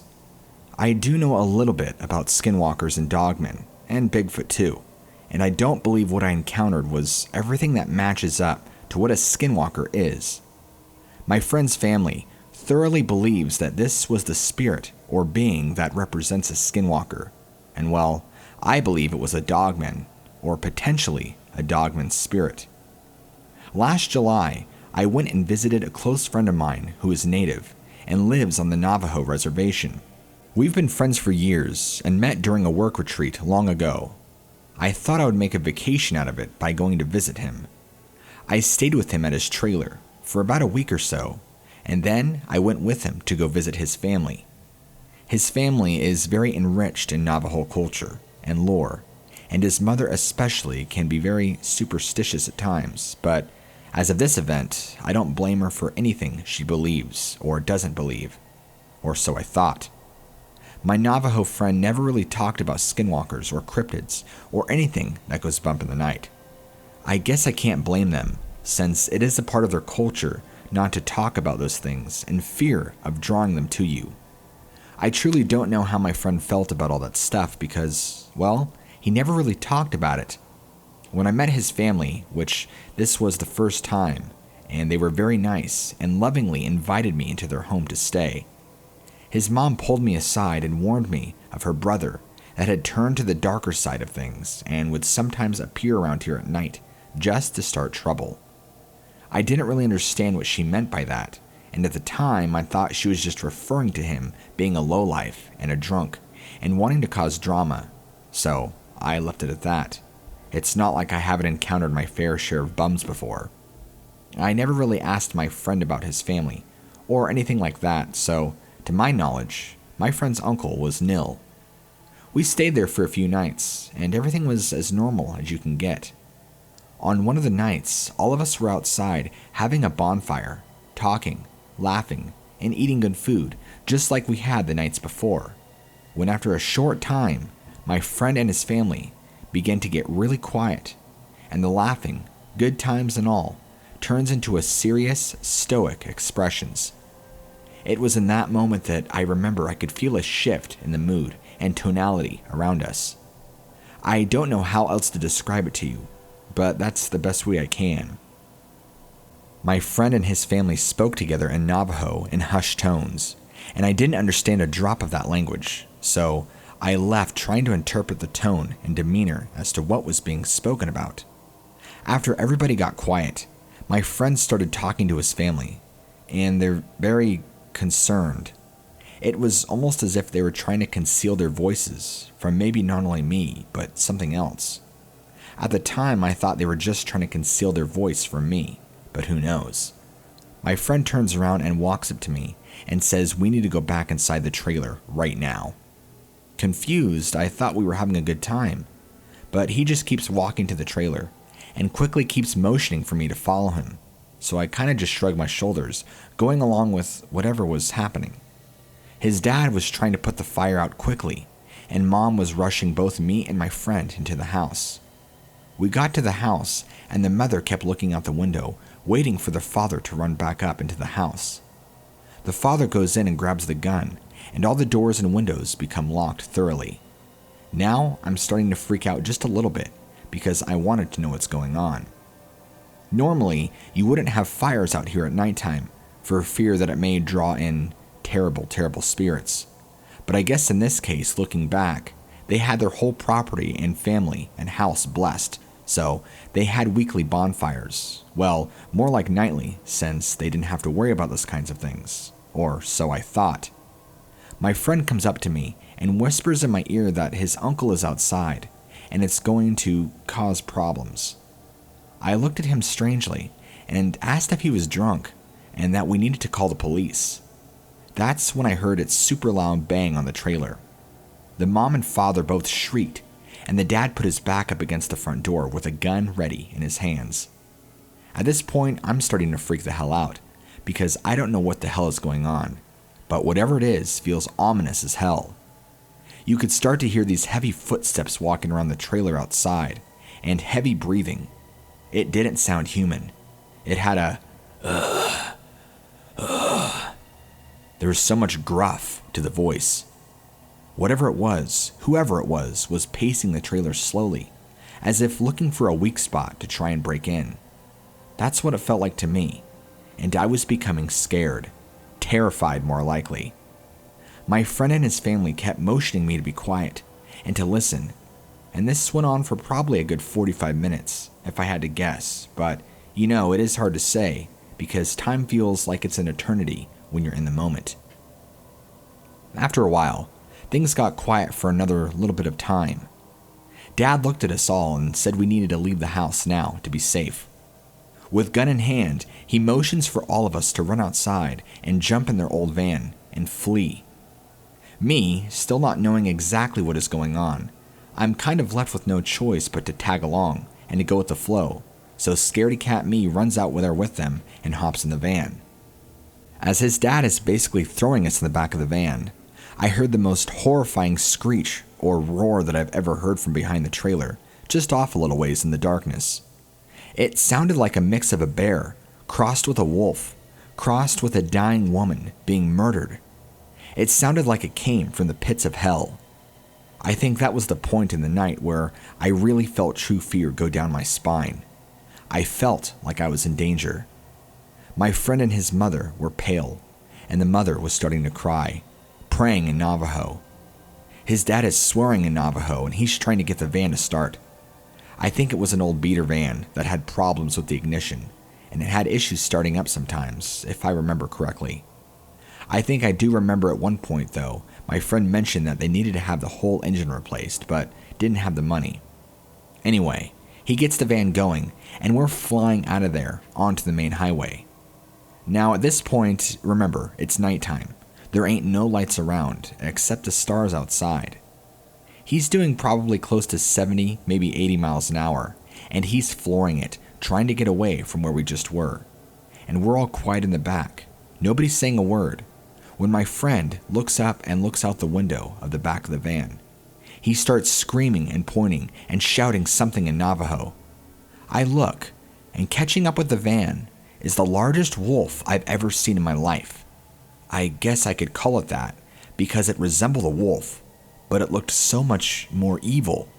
It's like a wolf that came from hell, and it had kind of a smoky vapor to it, if that makes any sense. I don't know how else to describe it, but it's almost like it had black smoke emanating from it, and it had glowing red eyes and large teeth, like some sort of saber-toothed wolf or something, and it was massive. It was running on all fours and getting closer and closer to the van. We're all watching in horror, and then this thing just darts off to the right of the van and increases its speed to not only keep up with the van, but keep up on the driver's side window. And at this point, it's right next to the dad, and he's keeping up at about 80 miles an hour. We're all screaming. His dad pulls off of a fork in the road that was conveniently, thank you Lord, just a little bit ways off of where we were in that moment. The road is a little bit more rough, but he decided to go down that way to try and ward off the thing or whatever was chasing us. While he starts going down this road, the next thing is that this thing just disappears. It's a more primitive road, but by primitive, I mean it still has concrete and stuff, just hasn't been taken care of. So there's potholes and parts of the road that are severely cracked and damaged.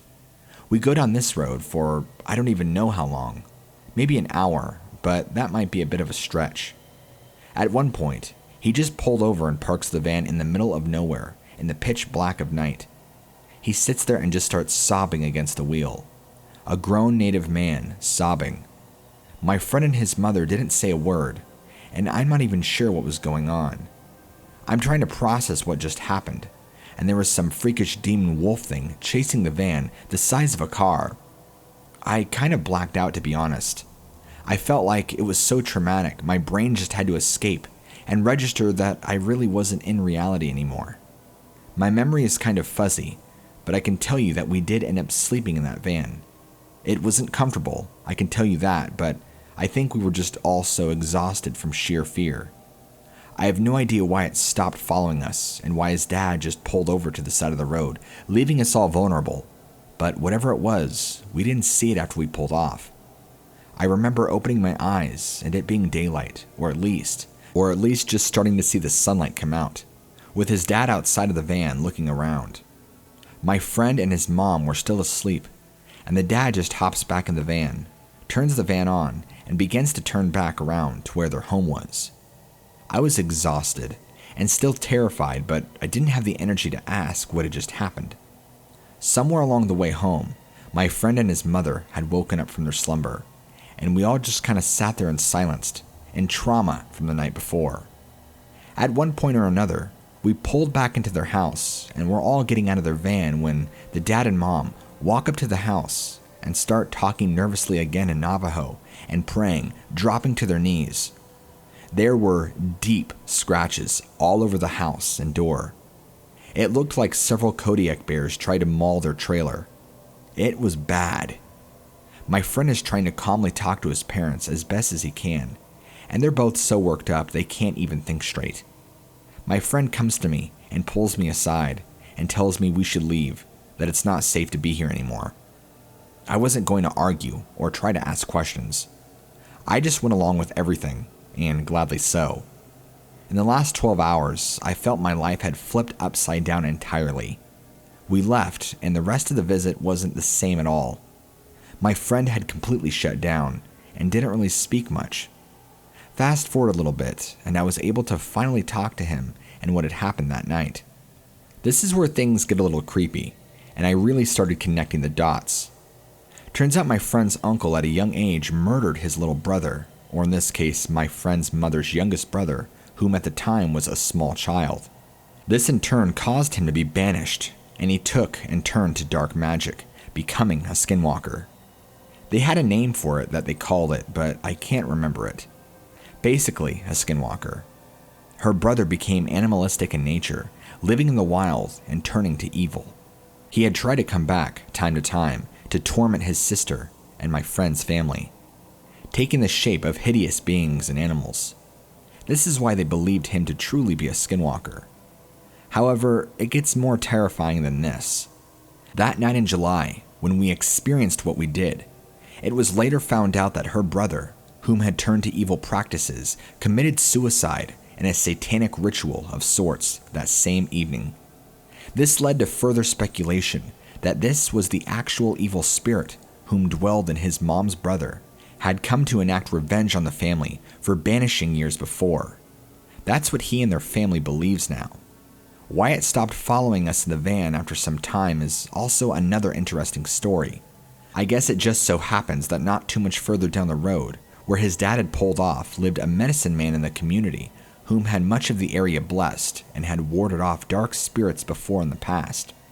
This friend of mine, whom I won't name for respect of him and his family, claimed dark spirits were afraid of him.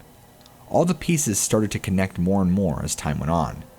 Myself, I'm not really sure what to think or believe.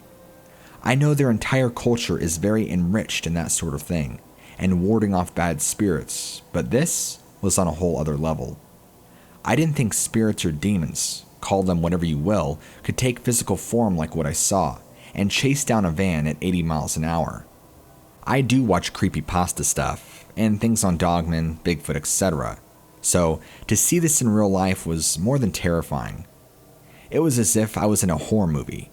It sure as hell resembled a Dogman of sorts from what I could see out of the back of the van, but by resembling, I mean it just looked huge, hulking, like a hulking satanic saber wolf thing.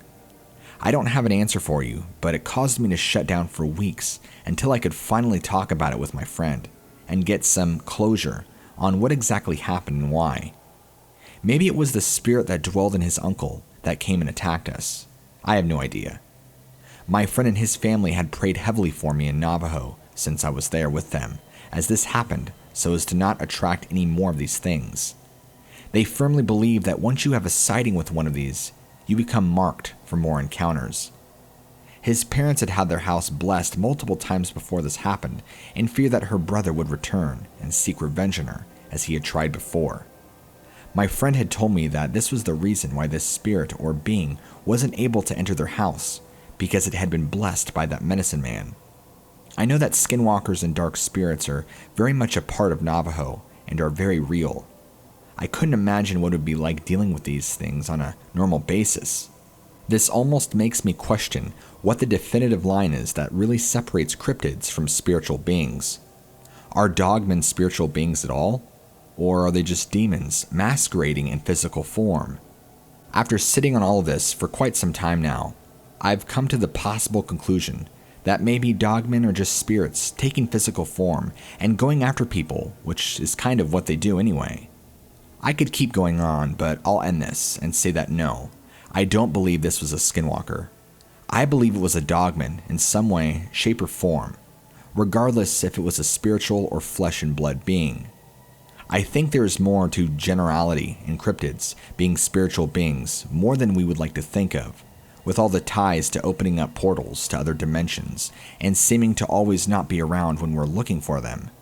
If you want to count the lack of blood trails from when they are shot, well, that's a whole other ballpark to get into.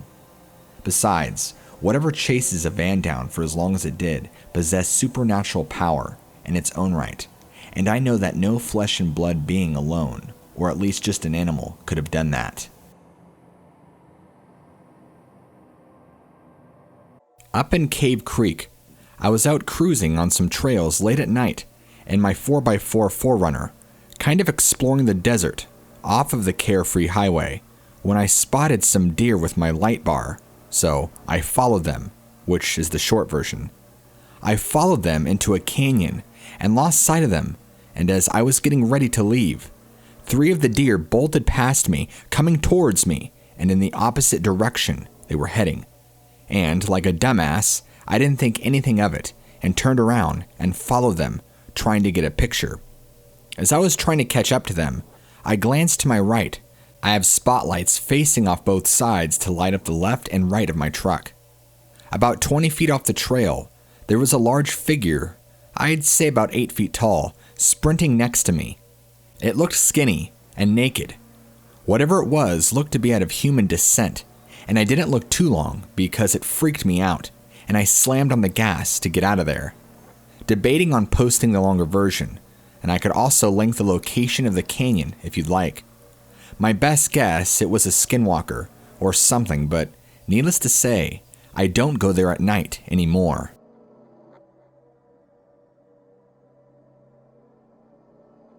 I have a story. It isn't mine, but it happened to my uncle. He used to tell this story when we went camping, and it scared the lights out of me every time I heard it. We live in Utah, and my uncle, Mark, went on a mission at 19. They sent him to an Indian reservation in Arizona. They paired him up there with a companion named Carl. When they first got there was a huge rift with the locals on the reservation with them being there. They didn't want my uncle and Carl staying on the reservation grounds. Eventually, they came to a compromise that they would stay on the outskirts in a trailer. This reservation wasn't very big and was located next to a heavily wooded area. The first night, they were trying to all sleep when all of a sudden, their trailer started to shake violently back and forth. Startled and not sure what was happening, they climbed under the table for cover. Mark could distinctly hear somebody pushing it from both sides of the trailer, like a group of people. After about 5 minutes, it stopped. That next day, they made rounds on the reservation and were talking to the locals. Carl made a comment to one of the families that their trailer was shaking that night before. The family got very quiet and then told them that they had to leave. They thought it was strange but didn't think much of it. The next night it happened again. They awoke to their trailer shaking back and forth. Again, they climbed under the table until it stopped.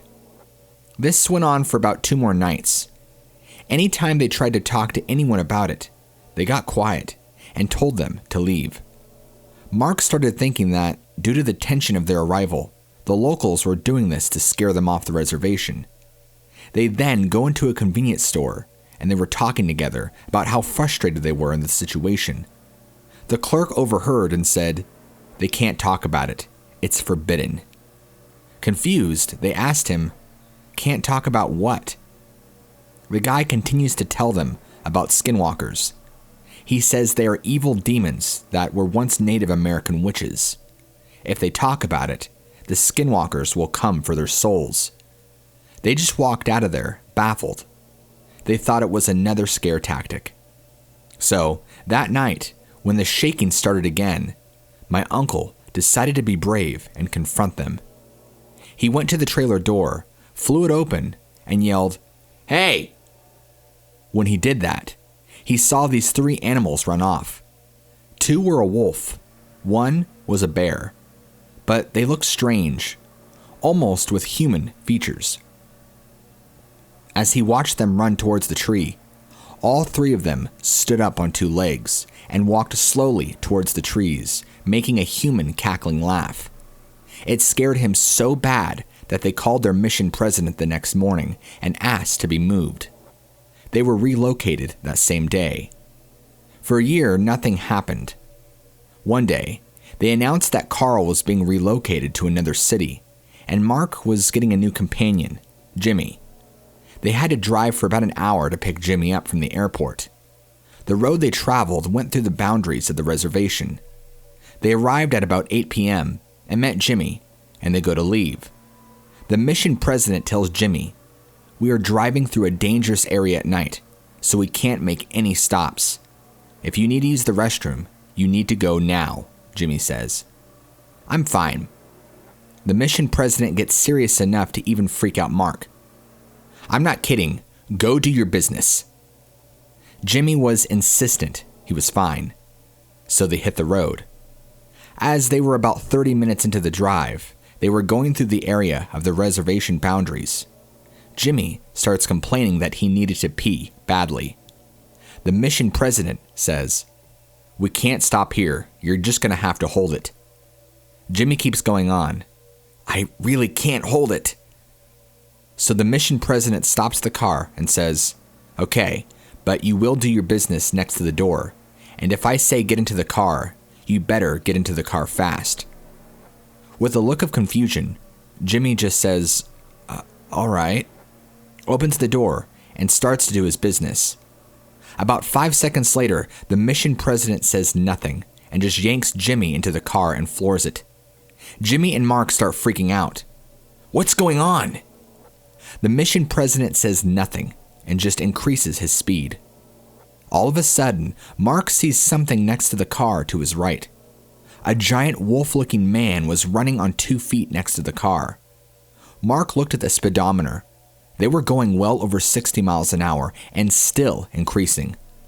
The wolf creature kept right next to the car for 10 minutes until it finally took off into the trees. Shaking, Jimmy gets out of the car when they arrive. They didn't speak through the whole ordeal and says, "What did I just see?" The mission president says, "Next time I tell you to take care of your business, you take care of your business."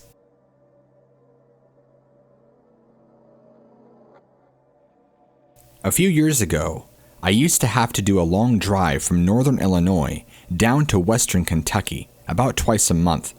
I had gotten to the point where I knew the drive like the back of my hand. Sometimes it was actually a lot better to make the drive early evening and to do a bulk of the 9-hour drive through the night, getting me there about 1:30 a.m. to 2 a.m. No traffic, and in the summer, it was relaxing to drive with all the windows down. After crossing into Kentucky, there was about 2 hours of road without even highway lights. But, like I said, I'd done it so many times before. One of my last trips, I had been heading down that stretch, and I had my brights on.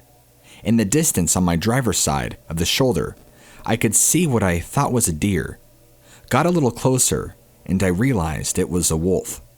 Now, I'm coming up on this, and it's on all fours, but its back had to be almost level with the roof of my sedan.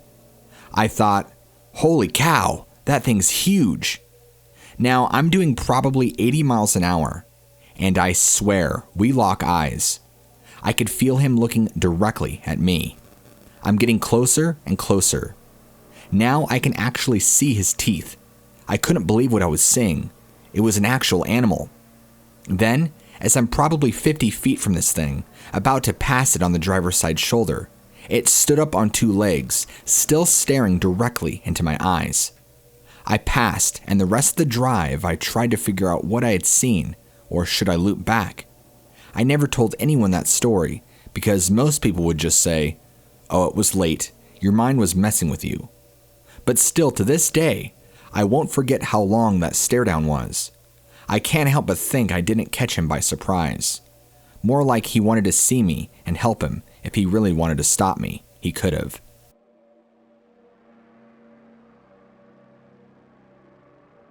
I live in the countryside. Me and my brother were walking back home, and it was a few minutes past midnight. There is no houses beside where we live, just fields, bushes, and trees. We were walking, and I felt like something was wrong. I felt like something was watching us, but I didn't think too much of it. Then we heard a noise, and I can't explain it because it was nothing that I had heard before. My brother said it was a faraway gunshot, and I just believed him. He later said that he just said it to calm me down. We kept walking with the flashlight on, and he put some music on to try and make me calm.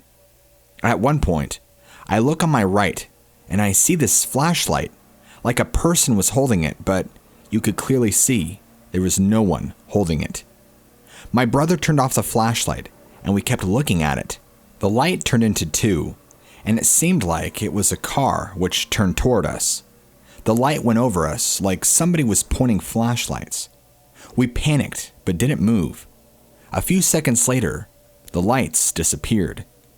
We started to walk faster towards our house, but coming over the hill, we seen this creature on the left side of the road, just completely still. My brother didn't wear glasses at the time, and he said he just saw something like an orb changing forms, but I was wearing glasses, and what I seen still makes me want to puke. I saw a luminescent humanoid, like being, which was something I never saw before. The thing started changing its forms and became something like a fox, going from one side of the road to the other. At this point, we were freaking out. I started to run towards the house as it was just a few meters away, but my brother stopped me to calm me down as I was shocked. When this happened, we were in our driveway, and I was with my back to it. He was holding my shoulders, telling me to calm down, but then he looked towards the darkness, and he ran away. I didn't have the balls to look back, so I ran after him and towards the door. He gave me the key, and I tried to open the door with my hands, shaking, which was absolutely hard. He said that he had seen the creature standing up, and that he looked like a man, but said it wasn't a man at all. Did anybody have any encounters like this? This happened last night, and I still can't explain what happened. I'm shocked.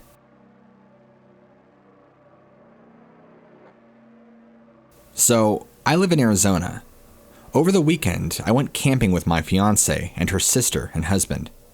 My fiancée is 4 months pregnant. We had a great time camping and fishing. I love fishing, and it's been one of my best coping mechanisms since I got out of the Army. Well, Saturday afternoon, we all went fishing on my soon-to-be brother-in-law's boat, had a blast and caught some fish, then headed back to camp.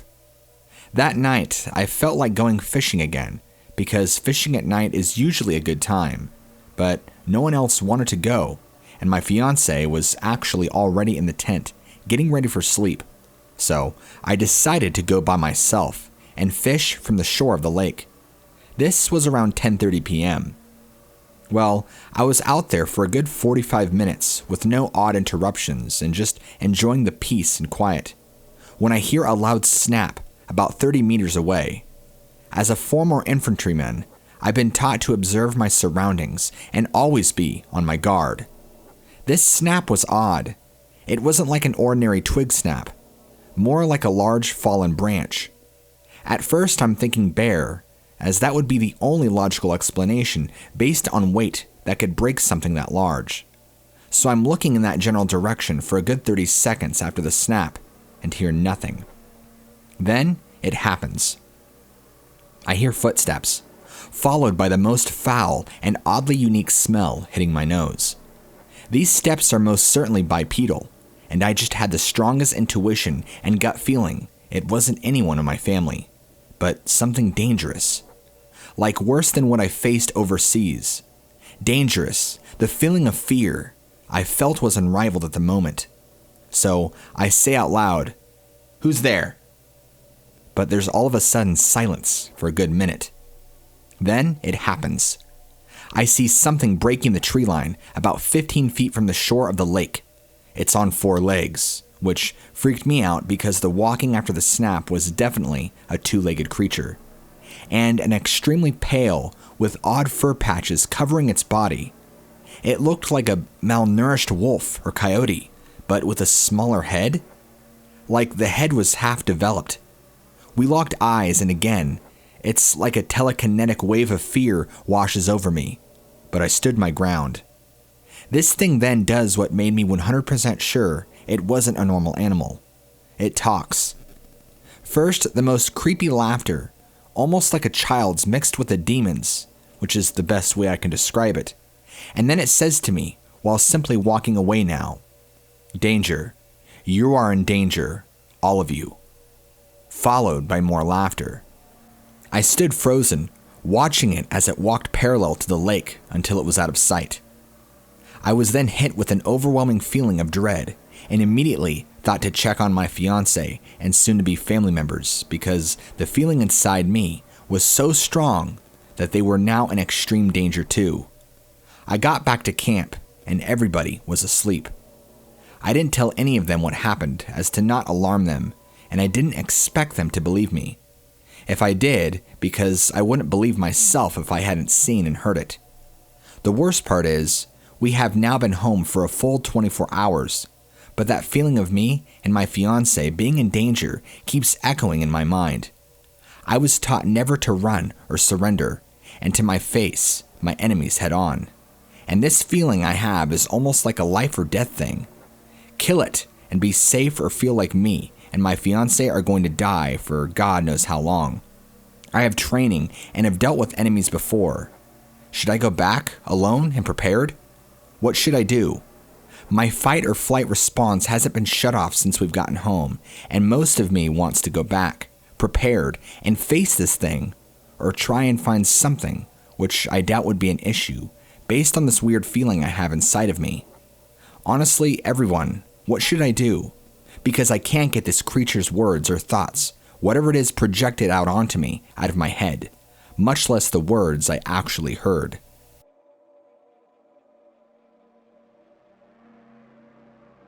Some of the stories I have recently heard have had a skinwalker tapping on someone's window, and then they look and see it there.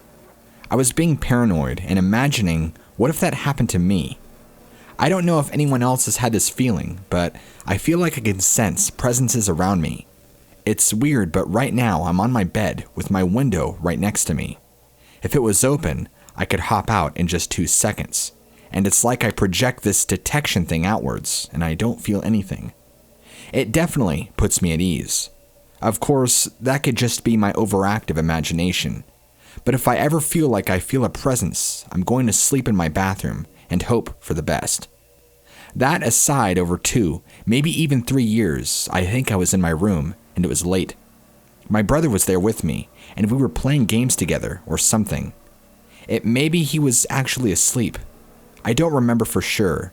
It might have happened 2 nights in a row, but I heard this tapping on the window. Now, mind you, the tapping sounds like it was from about the middle of the window, which I'd guess is around 6 to 8 feet high, maybe. I had thought maybe it was pebbles being thrown at the window, or something tapping on it maybe. I don't know why I didn't think of it before, but unless somebody had brought pebbles from somewhere else, there aren't tiny pebbles anywhere near my house. I was trying to record it, but I remember that every time I did it, it stopped for a while. Either that or it couldn't be heard. I don't know if somebody else or somehow skinwalkers make you feel like you need to check, but I felt no compulsion whatsoever to pull back the curtains.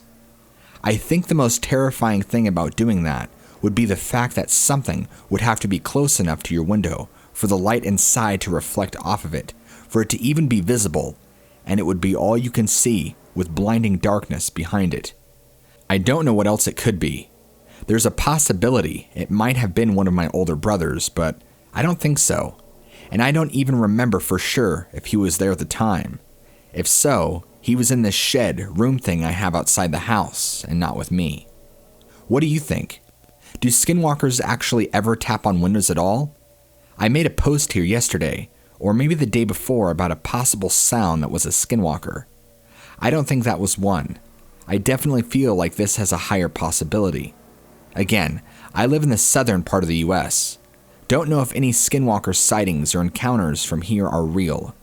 I do remember 2 stories that I heard on YouTube from my state. Whether it was or not, I'm wondering if it was, and because I never pulled back the curtains, it lost interest? My brother did hear the tapping, by the way. It wasn't loud or anything. It was loud enough for me to hear over whatever we were doing. He didn't hear it at first, and then I told him to be quiet when it started again, and then he heard it. I know that in a lot of the stories, people often feel they're being watched or something. I didn't feel that. Maybe there was the smallest feeling of there's something out there, but it could have just been me freaking out. Also, I just heard this story earlier, and I'll make it short, but this guy, supposedly a skinwalker, walked over to their campfire in human form, and he had stared at them all while they were asking him if he was okay and what he wanted, or something like that. As I'm typing this, I might have just heard a small tap on my window. If I hear one again, I'm leaving this room. Anyway, one of the kids asked him his name, and he stared at him for a bit, and then said, "That's none of your business." Then he left. Is there some significance to their name? I remember reading on here a link or somewhere that they don't have names or something like that. I don't know. Hey guys, Bradley here. So recently, I posted a story about a supposed skinwalker sighting that I had had. A lot of people started mentioning something called a Dogman, which a few believe is what I saw. And if I'm honest, I'm not sure if I disagree, but at the same time, I kinda do agree. It's kind of like one of those, I know I saw something and believe it's this, but at the same time, it looks like this kind of situation. Which is why I'm up where in the same spot where I saw this skinwalker or dogman. Please know that I will be documenting this live as it happens. Unfortunately, I don't have very good reception up here, so I'm currently typing in my notes and will post this later when I get back home. I will be updating this document every 45 minutes to an hour. I got one of my friends up here. We'll call him Luke with me for safety. He might put some updates in here or there, but he said it's my story, so he'll leave most of it to me. Also, I will be mostly using my voice with these updates, and I won't be doing them every time. Only when the situation requires, like if we need to be attentive to what's around us. So, without further ado, let's do this. 12:30 a.m. So we have just made it back to the so-called broccoli tree, which is the tree me and my uncle hung out in all the time before he joined the army. I'm not surprised that everybody except the tarp is almost completely gone from rot and bugs. I'll just pull everything out that's rotted and toss it aside. I did bring up a sleeping bag with me, so that me and Luke can use that as a blanket to sit on. I'm gonna go ahead and take a small nap. I'll update when I wake up. Will be about 1 hour from now. 1:10 a.m. Little before an hour, but Luke just woke me up to some noises nearby. Could just be a deer, or maybe some other animal. I'm not really sure. Okay, it stopped moving. I think it's on the other side of the tree, where the trunk is. Wait, that's definitely not an animal. Guys, we just heard this thing, whatever it is, growl a really low growl. Almost like it's in pain. Okay, it's been about 2 minutes. This thing is still on the other side of the tree. Wait. It just took off into the woods. It sounded to be on 2 feet. Guys, I don't know what the hell that was, but it definitely was not a human or any known animal. This thing sounds massive. Okay, I'm gonna take a little peek outside the tarp. Okay, it seems to have gone away. I'm gonna step out and start exploring some more. We'll update soon. 2:30 a.m. Okay, so we've just made it back to the tree. So, there are definitely more than one of these things because we can hear them communicating back and forth from hilltop to hilltop. Seems to be about 2 or maybe 3. Still haven't laid eyes on one of them yet. Luke is going to take his nap now. I have to watch. What is it about these woods? Just the energy around them. I mean, hell, I've had 2 different experiences up here. One of them was a Bigfoot. I just don't understand why. Yet at the same time, I don't know what I'm trying to understand. It just seems like something isn't right about the woods. How can 2 completely different legends that many believe to be nothing more than a hoax exist in the same woods? Could it have been a skinwalker all along who shape-shifted into a Bigfoot? Or is there an skinwalker and a Bigfoot up here? These are things I need to know. I have to know the truth. 3:30 a.m. So Luke has just woken up from sleeping. It seems kind of fitting that he woke up at this time, because 3 a.m. is the devil's hour. Maybe something will happen, and I pray it doesn't cause us harm. I need another nap. I'll be back later. Hello y'all, Luke speaking. No, that's not my real name. I asked Bradley how to do this, and he said to just say what's on your mind and anything that happens. Anyway, it's really creepy up here. Like no joke, it feels like I'm playing a real-life version of Dead by Daylight. It's got me on the edge like crazy.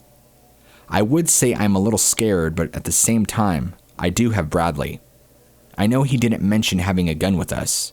I guess it's just one of those minor details that some people sometimes skip over. We've heard of a lot of noises up here, some of which could explain right of the bats, and others we had listened to for a little while to figure out what it was. And then we have the ones we totally cannot explain. We've heard almost like a howl, but it's at like a much lower tone, with more bass to it per se. It could be what we're up here looking for. It's all quiet right now, but that can change any moment. I could feel that something's about to happen. 3:45 a.m. Guys, that came out of nowhere. What Luke tells me is that we're putting on an entry or something, and then all of a sudden, we came under attack. It seems to have calmed down, and guys, something's on the other side of the tarp. I don't know what it is, but it's on 2 feet. It has red eyes. I have to keep my voice low right now, so I apologize if the microphone doesn't pick up everything I'm saying. It's right there, right there. I know now to be quiet. I'm scared. You gotta be quiet, bro. It'll hear us. Dude, I think it went away. Go look. No, you go look. Bradley, you're the closest to the gun. Go look. Fine, I'll look. Wait right there. Okay, I think it's gone. Let's get the hell out of here. 4:25 a.m. Okay, so I'm back home. Luke just left. Oh boy, guys, what a night. It's been crazy. A lot of unexplained stuff happened. I'm also kind of dumb. My little dumbass didn't record or take any pictures like I had told myself I would do. I feel stupid now. I can already see the people in the comments saying it's fake. Anyway, I believe that's it. All I have to do is copy and paste this, and I hope you all enjoyed and have a great day.